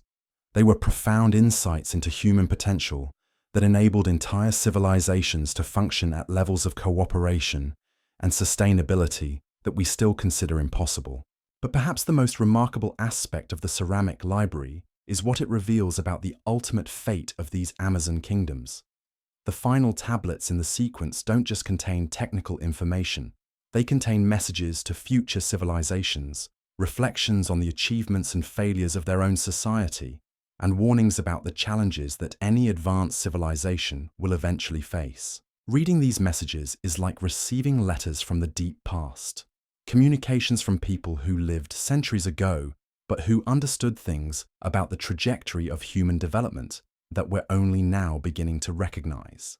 They write about the dangers of short-term thinking, the importance of maintaining balance between individual freedom and collective responsibility, and the necessity of designing social systems that can adapt to change without losing essential wisdom. But they also write about hope, their belief that future civilizations would eventually develop the wisdom necessary to create sustainable prosperity, and their confidence that the knowledge they were preserving would eventually contribute to outcomes far greater than what they had achieved. In essence, they were investing in humanity's future, contributing their discoveries and insights to a collective project of human development that would unfold over millennia. This discovery transforms our understanding of what the Amazon civilizations were trying to accomplish. They weren't just building successful societies for their own time. They were participating in a multi-generational effort to solve the fundamental challenges of human civilization. And they were doing it with the understanding that their own societies might not survive, but that their contributions to human knowledge and wisdom could outlast any particular civilization and continue to benefit humanity for thousands of years. This level of vision and commitment represents something unprecedented in human history. Civilizations that measured their success not just by their own prosperity, but by their contribution to the long-term trajectory of human development. The ceramic library is their gift to us, a repository of hard-won wisdom about how to create societies that can sustain themselves indefinitely while continuing to grow in knowledge, capability, and understanding. Whether we're wise enough to accept and apply this gift remains to be seen. But the knowledge is there, waiting to be decoded and integrated into our own approaches to the challenges facing modern civilization. The lost kingdoms of the Amazon have reached across 5 centuries of silence to offer us guidance for navigating the crises that threaten our own world. They've shown us that sustainable prosperity is possible, that cooperation can be more powerful than competition, and that human wisdom can create systems that benefit everyone for generations to come. The question now is whether we have the humility to learn from teachers who lived so long ago, and the courage to apply their lessons to the very different but equally challenging circumstances of our own time. Because if we can't learn from the Amazon kingdoms, if we can't integrate their wisdom into our own approaches to development and organization, then we risk joining them in the category of remarkable civilizations that achieved extraordinary things, but couldn't quite figure out how to make them last. The choice is ours, and time is running out. But the knowledge is there, preserved in ceramic and stone, waiting for us to be wise enough to recognize its value and brave enough to act on what it teaches us about the possibilities for human civilization. The lost kingdoms of the Amazon aren't lost anymore. They're speaking to us across the centuries, offering lessons that might be crucial for ensuring that our own civilization doesn't become another archaeological mystery for future generations to puzzle over. And every day we delay learning from their example is another day closer to repeating their tragedy, not through disease and demographic collapse, but through our own inability to create systems that can sustain the prosperity and knowledge we've worked so hard to achieve. But there's still time to choose a different path. The Amazon kingdoms have shown us what's possible. Now we have to decide whether we're wise enough to follow their guidance toward a future that honors both their memory and our own potential for creating something even greater than what they achieved. The conversation between past and future continues, written in the language of earthworks and artifacts, encoded in ceramic tablets and soil chemistry, preserved in the very landscape that still holds secrets we're only beginning to understand. And somewhere beneath the Amazon's green canopy, more discoveries are waiting, more lessons from civilizations that figured out how to live in harmony with their environment while achieving levels of prosperity and cooperation that still seem impossible by modern standards. The story isn't over, it's just beginning to be told. But here's where the story takes its most intriguing turn. Because while researchers race to decode these ceramic libraries and map the hidden infrastructure beneath the Amazon's canopy, they're discovering something that changes the entire timeline of human achievement. Evidence that suggests these civilizations weren't just sophisticated for their time. They may have been more advanced than we are today in ways we're only beginning to understand.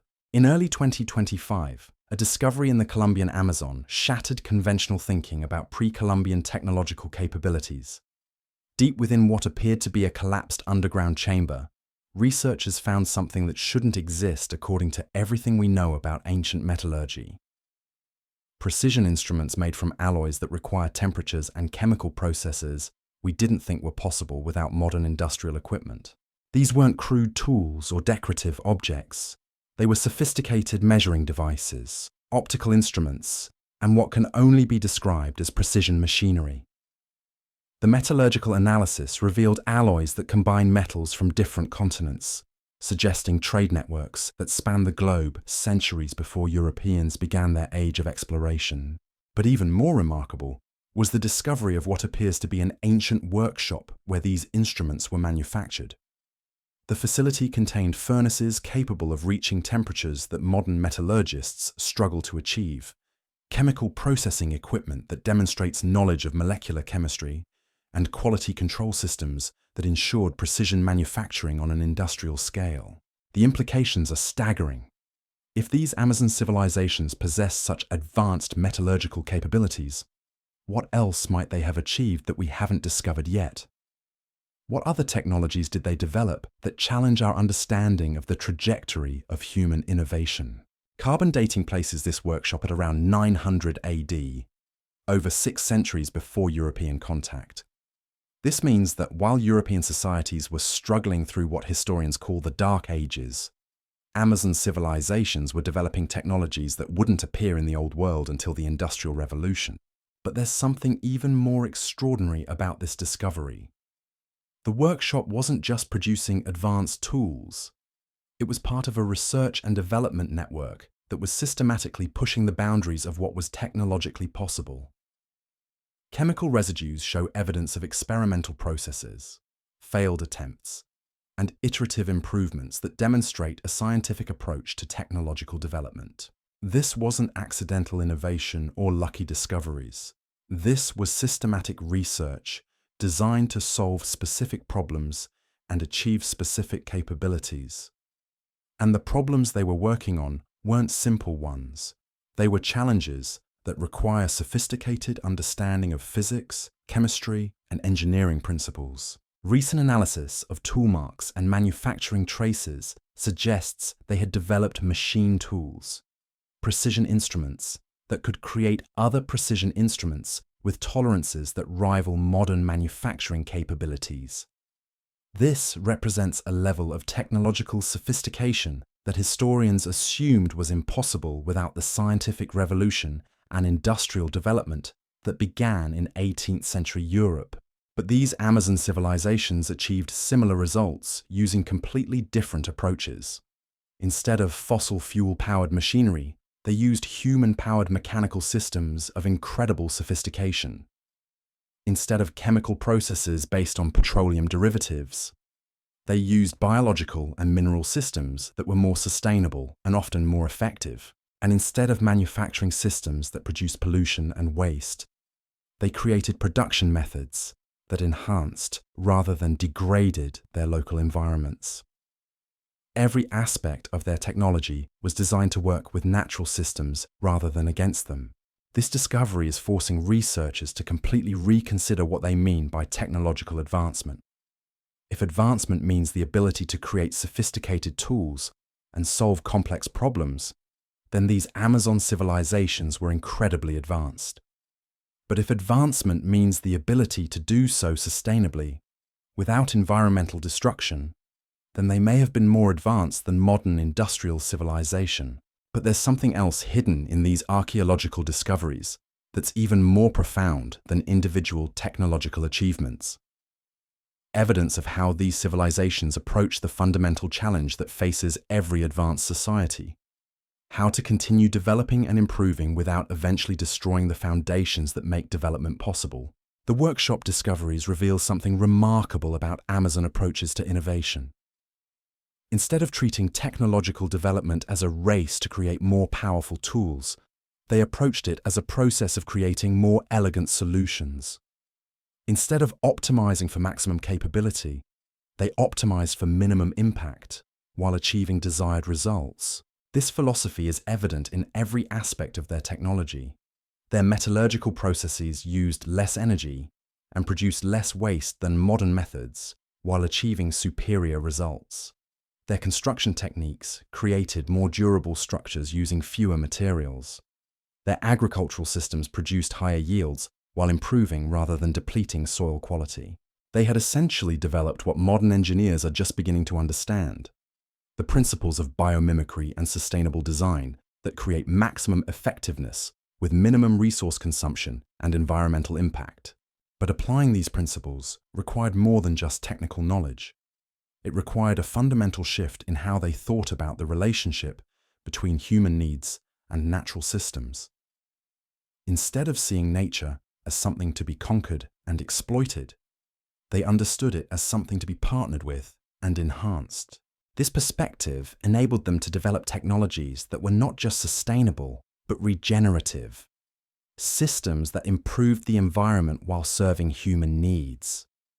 And they did this not through simple techniques, but through sophisticated understanding of ecological relationships and natural processes. Recent discoveries are revealing that this approach extended far beyond individual technologies to encompass entire systems of innovation and development.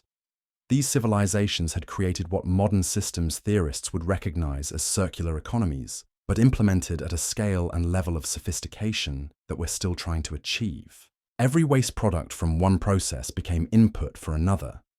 Every resource extraction was designed to enhance rather than deplete the resource base. Every technological innovation was evaluated not just for its immediate benefits, but for its long-term impact on the systems that supported continued development. This represents a completely different model of progress than what drives modern civilization. Instead of linear growth that eventually hits resource limits, they created cyclical systems that could continue developing indefinitely, because each cycle enhanced rather than depleted the foundation for future cycles. And the evidence suggests this approach was incredibly successful. Archaeological records show these civilizations maintained continuous technological development for over 8 centuries, while enhancing rather than degrading their environmental base. They achieved sustained innovation without hitting the resource walls or environmental limits that constrain modern development. But maintaining this approach required something that's even rarer than technological sophistication: institutional wisdom. The kind of collective understanding that enables entire societies to make decisions based on long-term consequences rather than short-term benefits. The ceramic libraries we discussed earlier contain evidence of how these civilizations cultivated and preserved this institutional wisdom. Instead of allowing knowledge to become concentrated in small elites, they created educational systems that distributed understanding throughout their populations, while ensuring it was continuously refined and improved. But they went beyond just preserving existing knowledge. They created learning systems that taught people how to think about complex problems, how to evaluate long-term consequences, and how to make decisions that balanced individual needs with collective welfare. This wasn't just education or training. It was the systematic cultivation of judgment and wisdom that enabled entire populations to participate in decisions about technological development and social organization. And perhaps most importantly, they created cultural mechanisms that prevented the concentration of power that typically leads to short-term thinking and exploitative decision-making. Instead of allowing successful individuals or groups to accumulate permanent advantages, they maintained systems that distributed power and resources while rewarding contributions to collective welfare. This approach enabled them to maintain the long-term perspective necessary for sustainable development while still providing incentives for innovation and excellence. They could reward achievement without creating inequality encourage competition without destroying cooperation, and promote individual success without undermining collective welfare.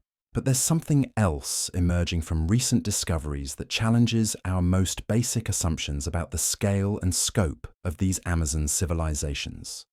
Evidence that suggests they weren't just regional powers, but part of a global network of advanced societies that maintained contact and cooperation across vast distances. In 2024, researchers analyzing metal samples from Amazon archaeological sites made a discovery that sent shockwaves through the scientific community. Isotopic analysis revealed that some of the materials used in Amazon manufacturing came from sources thousands of miles away, not just from other parts of South America, but from Africa, Asia, and possibly even Australia. This isn't just evidence of long-distance trade. The sophistication of the alloys and the precision with which different materials were combined suggests systematic collaboration between distant civilizations on complex technological projects. We're talking about coordination that required detailed communication, shared technical standards, and sustained cooperation across oceans. The implications are staggering.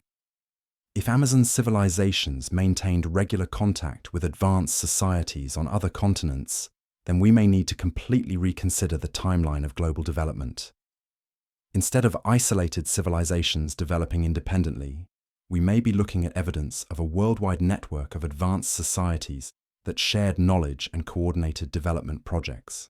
Recent analysis of astronomical alignments in Amazon earthworks supports this hypothesis.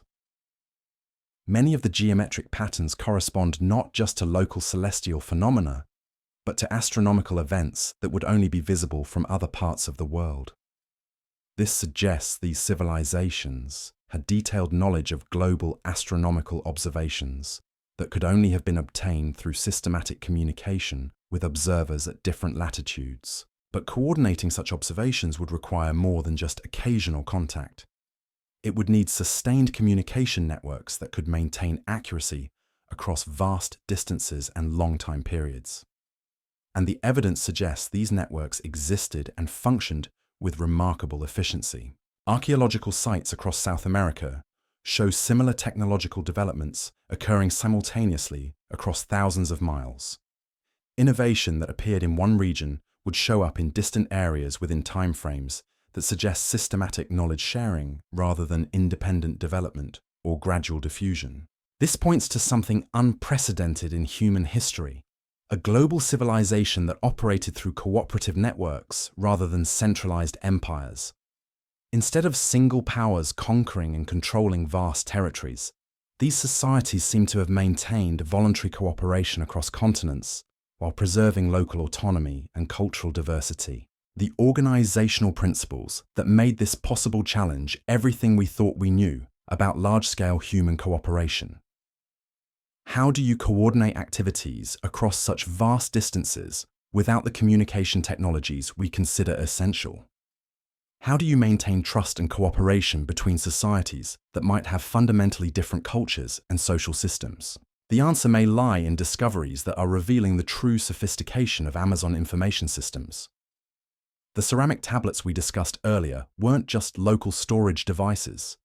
They were part of a global communication network that could preserve and transmit complex information across vast distances and long time periods. Recent analysis reveals that the geometric patterns encoded in these tablets follow mathematical principles that appear in similar artifacts found across multiple continents. This suggests a shared symbolic language that could communicate complex technical and philosophical concepts between societies that might have completely different spoken languages. But this wasn't just a communication system. It was a knowledge management network that could coordinate research and development projects across global distances. Different civilizations could specialize in different areas of investigation while sharing discoveries that advance the collective understanding of all participants. This approach to knowledge development may explain how these ancient societies achieved such remarkable technological capabilities. Instead of each civilization working in isolation, they had created a global research network that could tackle problems too complex for any single society to solve alone. Climate management, resource sustainability, Social organization. These civilizations were systematically working on challenges that affect all human societies, but doing so through collaborative approaches that pooled knowledge and capabilities from across the globe. And the evidence suggests their methods were remarkably effective. The solutions they developed for agricultural productivity, environmental management, and social cooperation appear simultaneously in archaeological records from different continents, suggesting successful knowledge transfer and implementation on a global scale. But maintaining such a network would require more than just technical capabilities. It would need social and cultural frameworks that could sustain cooperation across vast distances, while managing the inevitable conflicts and misunderstandings that arise from diversity and distance. The ceramic libraries contain evidence of how these challenges were addressed. Embedded within the technical information are protocols for conflict resolution, frameworks for managing cultural differences, and principles for maintaining trust and cooperation even when immediate interests might conflict. These weren't just diplomatic arrangements or trade agreements. They were sophisticated social technologies that enabled sustained cooperation between societies that might have very different values, priorities, and ways of organizing themselves. And perhaps most remarkably, these protocols seem to have been designed to become more effective over time. Instead of rigid rules that might become obsolete as circumstances changed, they created adaptive frameworks that could evolve and improve based on experience, while maintaining core principles that ensured continued cooperation. This represents a level of social engineering that rivals their technological achievements. They had essentially solved the problem of global governance without creating global government, maintaining cooperation and coordination across vast scales while preserving local autonomy and cultural diversity. But there's something even more extraordinary about this global network. Evidence suggests it wasn't just coordinating existing civilizations, it was actively working to develop and support emerging societies that could eventually join the network as full participants. Archaeological evidence from regions that were supposedly uninhabited during this period shows signs of systematic development programs designed to transform marginal areas into productive landscapes that could support advanced civilizations. These weren't conquest or colonization efforts. They were capacity-building projects that enhanced local capabilities while integrating new regions into the global knowledge network. This approach to development challenges fundamental assumptions about how advanced civilizations interact with less developed societies.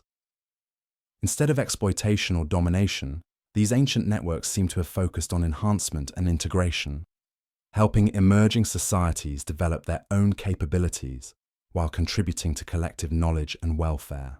The evidence suggests this approach was incredibly successful. Regions that received this development support show rapid advancement in agricultural productivity, technological capability, and social organization, but without losing their distinctive cultural characteristics or local autonomy. This represents a completely different model of global development than anything attempted in recorded history. Instead of creating dependent relationships or cultural homogenization, these ancient networks fostered diversity and independence while maintaining cooperation and mutual support. But perhaps the most remarkable aspect of this global civilization is what it reveals about human potential itself. If ancient societies could maintain such sophisticated cooperation across vast distances using only pre-industrial technologies, what does that say about our own assumptions regarding the requirements for advanced civilization? Modern global coordination depends on electronic communication, rapid transportation, and complex financial systems that we consider essential for managing international cooperation. But these ancient societies achieved similar results using completely different approaches based on shared knowledge systems, cultural protocols, and long-term relationship building. This suggests that the technological capabilities we consider necessary for global civilization may not be necessary at all. What matters isn't the sophistication of communication tools, but the wisdom and commitment necessary to maintain cooperation and mutual support across diversity and distance. And that wisdom, according to the ceramic libraries, wasn't just practical knowledge about how to organize global networks. It was deeper understanding about human nature, social dynamics, and the conditions that enable sustained cooperation rather than competition and conflict. The tablets describe humans as fundamentally cooperative beings who compete destructively only when their social environment undermines rather than supports collaborative behavior. They outline principles for creating social systems that channel competitive instincts toward collective benefit while providing outlets for individual achievement and recognition. But most importantly, they document approaches to education and social development that can cultivate the wisdom and commitment necessary for voluntary cooperation on any scale, from local communities to global networks. This knowledge represents perhaps the most valuable discovery emerging from Amazon archaeology, not just evidence of what ancient civilizations achieved, but documentation of how they achieved it, the principles, methods, and understanding that enabled them to create sustainable prosperity through cooperation rather than exploitation. Whether modern civilization is wise enough to learn from these ancient teachers remains to be seen. But the knowledge is there, preserved in ceramic and stone, waiting for us to develop the humility necessary to recognize its value and the commitment necessary to apply its lessons to our own challenges. The lost kingdoms of the Amazon weren't lost after all. They were waiting, patient as stone, for humanity to become wise enough to hear the lessons they preserved for us across 5 centuries of silence. And every day we delay learning from their example is another day closer to discovering whether our own civilization is wise enough to avoid their fate. Not through disease and demographic collapse, but through our own inability to create systems that can sustain the prosperity and knowledge we've worked so hard to achieve. The choice is ours, and the clock is ticking. But the wisdom is there, encoded in the very landscape of the Amazon, waiting to teach us what we need to know about creating a future worthy of both their memory and our own potential. The conversation between past and future continues, and the next chapter is ours to write. But what makes these discoveries even more haunting is the realization that we may be running out of time to learn from them. Every year, climate change and deforestation destroy more potential archaeological sites than researchers can study. Development pressure is obliterating evidence faster than teams can excavate it. The very forests that preserve these secrets for centuries are disappearing at an unprecedented rate. Recent satellite imagery shows that areas known to contain significant earthworks are being cleared for agriculture or mining operations before archaeologists can properly document what lies beneath. It's a race against time that we're losing, and with each lost site, we lose another piece of the puzzle that could help us understand how these remarkable civilizations actually functioned. But there's another kind of loss happening that's even more tragic. The indigenous communities that still maintain fragments of ancestral knowledge about these ancient systems are facing cultural pressures that threaten the transmission of oral traditions. Elders who carry memories passed down through generations are dying without finding successors willing or able to preserve their knowledge. This represents a catastrophic break in cultural continuity that has lasted for over 1,000 years. The same knowledge systems that enabled these civilizations to thrive for centuries are finally disappearing, not through conquest or disease, but through the simple erosion of cultural memory in a rapidly modernizing world. Anthropologists working with Amazon communities describe a heartbreaking pattern. Young people, educated in modern schools and drawn to urban opportunities, often see traditional knowledge as irrelevant to their futures. They don't realize they're walking away from information that could revolutionize our understanding of sustainable development, social organization, and human potential itself. The irony is profound. At the very moment when modern civilization most needs the wisdom these communities have preserved, we're losing access to it through cultural changes that nobody planned or intended. It's as if we're throwing away the instruction manual for sustainable civilization just when we most need to learn how to use it. But there are efforts underway to preserve what remains. International teams of linguists, anthropologists, and archaeologists are working frantically to document oral traditions, map remaining earthworks, and decode the information systems that these ancient civilizations created. They're racing against time, climate change, and cultural erosion to save knowledge that could be crucial for our species' future. Some of these preservation efforts are yielding remarkable results. Digital mapping projects are creating detailed records of earthworks before they're destroyed. Linguistic analysis is revealing the sophisticated ways that technical knowledge was encoded in oral traditions. Chemical analysis of ancient artifacts is uncovering manufacturing techniques that could inspire more sustainable industrial processes. But perhaps most importantly, some indigenous communities are beginning to recognize the value of their ancestral knowledge and are working to preserve and share it before it's lost forever. These communities are finding ways to bridge traditional wisdom and modern needs, showing how ancient principles can address contemporary challenges. One particularly striking example comes from a community in the Xingu region, where elders have begun teaching young people the traditional methods for creating terra preta soils. These aren't just historical curiosities, they're practical techniques that could transform modern agriculture by creating fertile soils that actually improve over time instead of depleting. The results have been remarkable. Test plots using traditional methods are producing higher yields than industrial agriculture, while building soil organic matter and supporting greater biodiversity. Modern soil scientists are studying these techniques, trying to understand the chemical and biological processes that make them so effective. But there's something else emerging from this work that's even more significant than individual techniques. As researchers learn to decode the knowledge systems these communities have preserved, they're discovering that traditional methods aren't just collections of practical tips. They're expressions of sophisticated theoretical frameworks that integrate ecological understanding, social organization, and spiritual wisdom. These frameworks provide context for understanding why certain approaches were chosen over others, how different techniques relate to each other, and what principles guided the development of sustainable systems that could function for centuries without external inputs or management.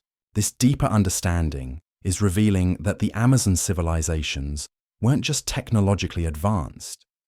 They had developed comprehensive philosophies of development that treated sustainability not as a constraint on progress, but as the foundation for unlimited growth.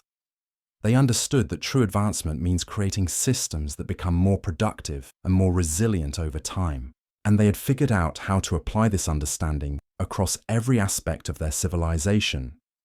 Their agriculture enhanced rather than depleted soil fertility. Their manufacturing processes improved rather than degraded environmental quality. Their social systems became more cooperative and more capable as they grew larger and more complex. This represents a fundamentally different approach to civilization than what characterizes modern development. Instead of assuming that growth requires consumption and waste, they created systems where advancement meant greater efficiency and reduced environmental impact. Instead of treating progress and sustainability as competing goals, they made technological development dependent on ecological enhancement. But applying these principles in our modern context requires more than just learning ancient techniques. It requires a fundamental shift in how we think about progress, success, and the relationship between human society and natural systems. And that may be the most challenging aspect of learning from these lost kingdoms. The Amazon civilizations succeeded because they thought in terms of systems rather than isolated problems. They understood that agricultural productivity, social cooperation, environmental health, and technological advancement were all interconnected aspects of a single challenge: how to create sustainable prosperity that could continue indefinitely. Modern civilization tends to treat these as separate issues that can be addressed independently. We try to solve environmental problems without changing economic systems. We attempt to reduce inequality without questioning the structures that create it. We pursue technological advancement without considering its long-term social and ecological consequences. The Amazon approach was radically different. They recognized that sustainable solutions required integrated thinking that addressed multiple challenges simultaneously. They couldn't create productive agriculture without healthy soils. They couldn't maintain healthy soils without sustainable social systems. They couldn't sustain social cooperation without equitable resource distribution. This systems thinking enabled them to develop solutions that reinforced each other rather than creating new problems. Every innovation was evaluated not just for its immediate benefits, but for how it affected the entire network of relationships that supported their civilization. And they had learned to optimize for resilience rather than efficiency. Instead of creating systems that worked perfectly under ideal conditions, but failed when circumstances changed, they built in redundancy, flexibility, and adaptive capacity that could respond to unexpected challenges. This approach proved incredibly effective. Archaeological evidence shows these civilizations maintained stability and prosperity through climate fluctuations, natural disasters, and social changes that would have destroyed more rigid systems. They had created anti-fragile societies that actually became stronger when faced with stress. But perhaps most remarkably, they had figured out how to maintain this resilience while continuing to develop and improve. They weren't just preserving existing systems, they were constantly evolving and adapting based on new information and changing conditions. The ceramic libraries contain evidence of this continuous improvement process. Different generations of tablets show how techniques were refined, how social protocols were adjusted, and how new discoveries were integrated into existing frameworks. These civilizations were learning organizations that could maintain continuity while embracing change. This balance between stability and adaptability may be their greatest achievement. Most societies are either too rigid to adapt to change or too flexible to maintain long-term commitments. The Amazon civilizations found ways to be both conservative and innovative, traditional and progressive, stable and dynamic. And they did this through cultural mechanisms that valued both preservation and innovation. Elders were respected for maintaining essential knowledge, but young people were encouraged to question, experiment, and improve existing approaches. Tradition provided the foundation for innovation rather than preventing it. This created a form of civilization that got better over time instead of eventually outgrowing its own foundations. Instead of the boom and bust cycles that characterize most complex societies, they maintained steady development that accumulated advantages over centuries. But maintaining this balance required more than just good intentions or wise leadership. It required institutional mechanisms that could preserve complex knowledge across generations while preventing the concentration of power that typically leads to exploitation and eventual collapse.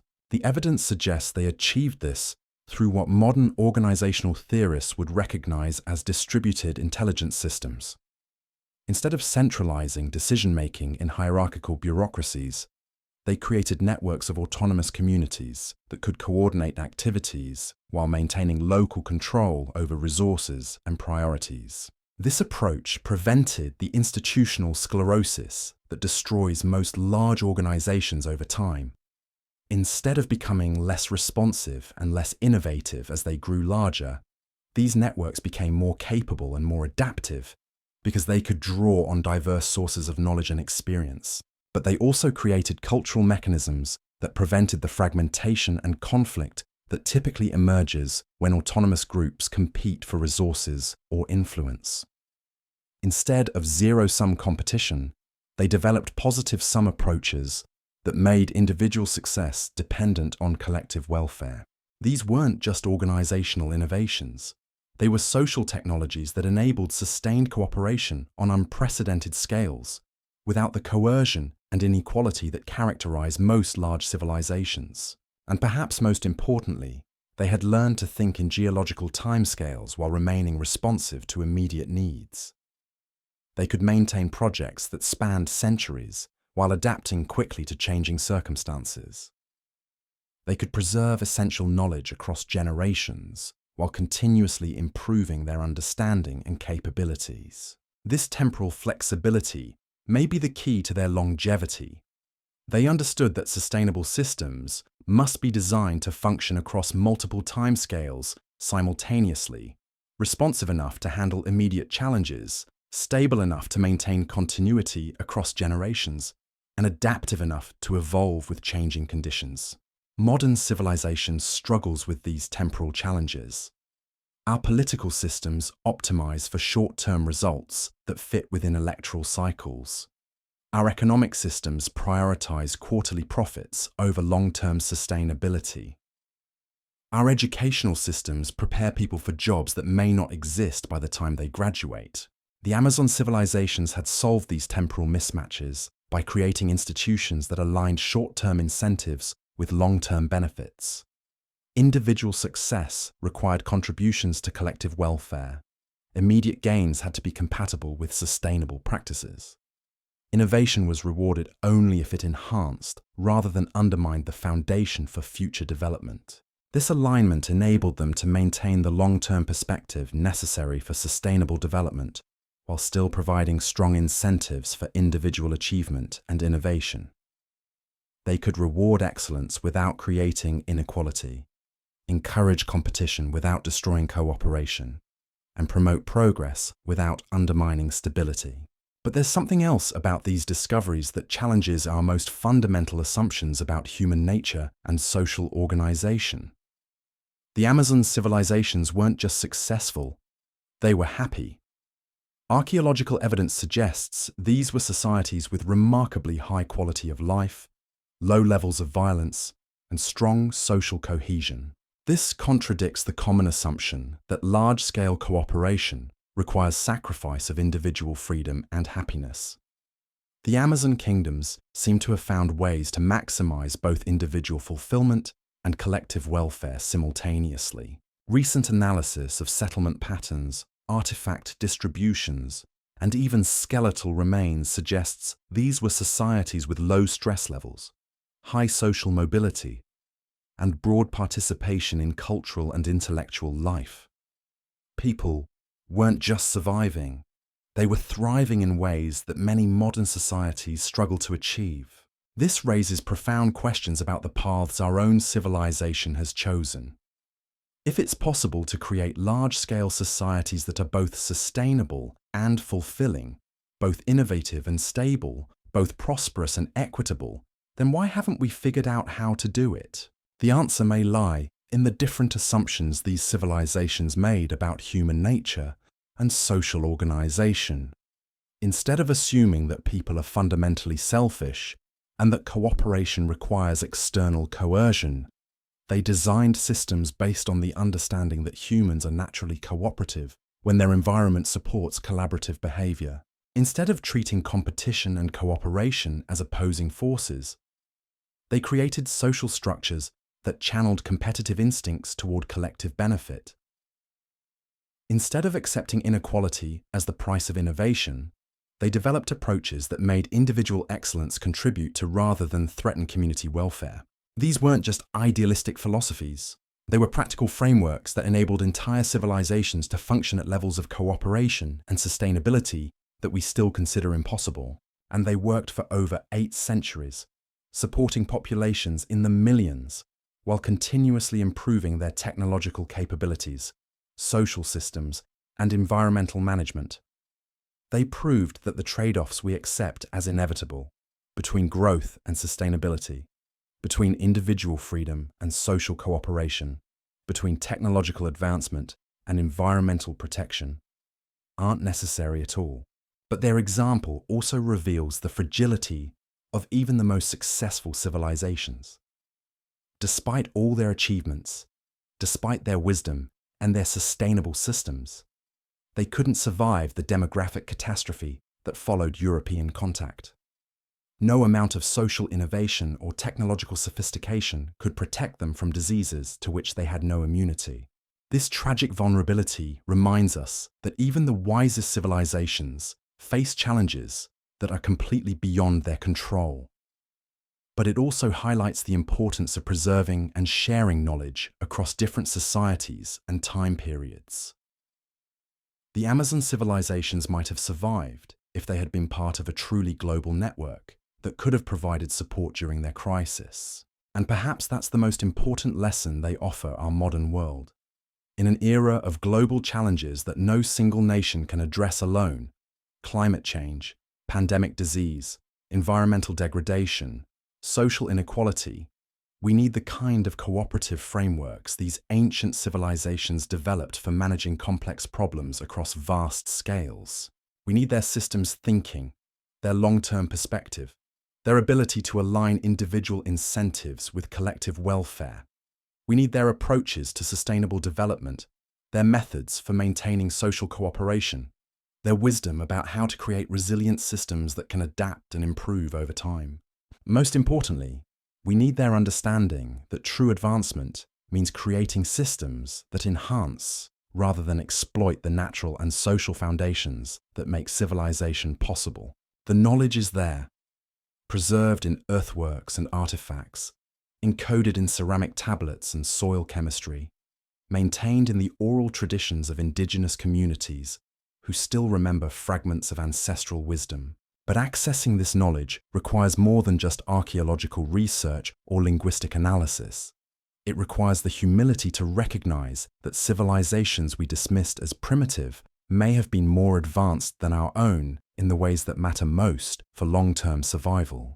It requires the wisdom to understand that the problems facing modern civilization aren't unprecedented. They're challenges that other societies have faced and solved using approaches we've forgotten how to see. And it requires the courage to question our own assumptions about progress, success, and human potential, and to consider that there might be better paths forward than the ones we're currently following. The lost kingdoms of the Amazon aren't just historical curiosities. They're proof that human civilization can achieve remarkable things when it's organized around cooperation instead of competition, sustainability instead of exploitation, wisdom instead of power. Whether we're wise enough to learn from their example before it's too late remains the greatest challenge facing our species. But the knowledge is there, waiting for us to develop the humility necessary to receive it and the commitment necessary to apply it. The conversation between past and future continues, written in the language of stone and soil, preserved in the very landscape that still holds secrets we're only beginning to understand. And every day we delay learning from these ancient teachers is another day closer to discovering whether our own civilization is wise enough to create something even greater than what they achieved, or whether we'll join them in the category of remarkable societies that couldn't quite figure out how to make their achievements last. The choice is ours, and the Amazon kingdoms are still speaking, still teaching, still offering guidance for navigating the challenges ahead. All we have to do is listen. The most haunting aspect of these discoveries isn't just what we've found, it's what we're still losing. Every day that passes without fully understanding these systems is another piece of irreplaceable knowledge vanishing into the void of time. The race isn't just against deforestation or climate change, it's against our own inability to recognize what we're looking at before it's gone forever. Because here's the uncomfortable truth that emerges from every ceramic tablet decoded, every earthwork mapped, every fragment of ancestral knowledge preserved. These Amazon kingdoms weren't just successful civilizations that happened to collapse. They were civilizations that had solved the fundamental equation of human existence: how to create abundance without destruction, progress without exploitation, cooperation without coercion. And they did it not through accident or luck, but through systematic understanding of principles we're only now rediscovering. Principles that modern science is validating, that contemporary research is confirming, that our current crises are forcing us to confront whether we want to or not. The agricultural techniques they developed are being studied by soil scientists trying to address climate change. The social systems they created are being analysed by political theorists searching for alternatives to failing democratic institutions. The manufacturing processes they perfected are inspiring industrial engineers working to eliminate waste and pollution. In laboratory after laboratory, in university after university, researchers are essentially trying to reverse engineer solutions these ancient civilizations had already perfected. We're spending billions of dollars and decades of research to rediscover what they encoded in ceramic tablets and embedded in their landscapes centuries ago. But here's where the story takes its most crucial turn. Because understanding what they achieved is only half the challenge. The other half, the part that will determine whether their legacy transforms our world or simply becomes another academic curiosity, is whether we have the courage to actually apply what we're learning. And that's where we run into the deepest resistance. Not from lack of technology or resources, but from the assumptions and institutions that define modern civilization itself. The Amazon kingdom succeeded because they questioned everything we take for granted about how societies should work, what progress should look like, and what human beings are capable of achieving together. They proved that the trade-offs we accept as inevitable aren't inevitable at all, that the problems we consider unsolvable have been solved before, that the future we're building toward, sustainable, equitable, resilient, isn't just possible, but has already been achieved by civilizations we barely remembered existed. The question that haunts every researcher working on these discoveries, every indigenous elder sharing ancestral knowledge, every person who understands what we're really looking at beneath that green canopy, is simple.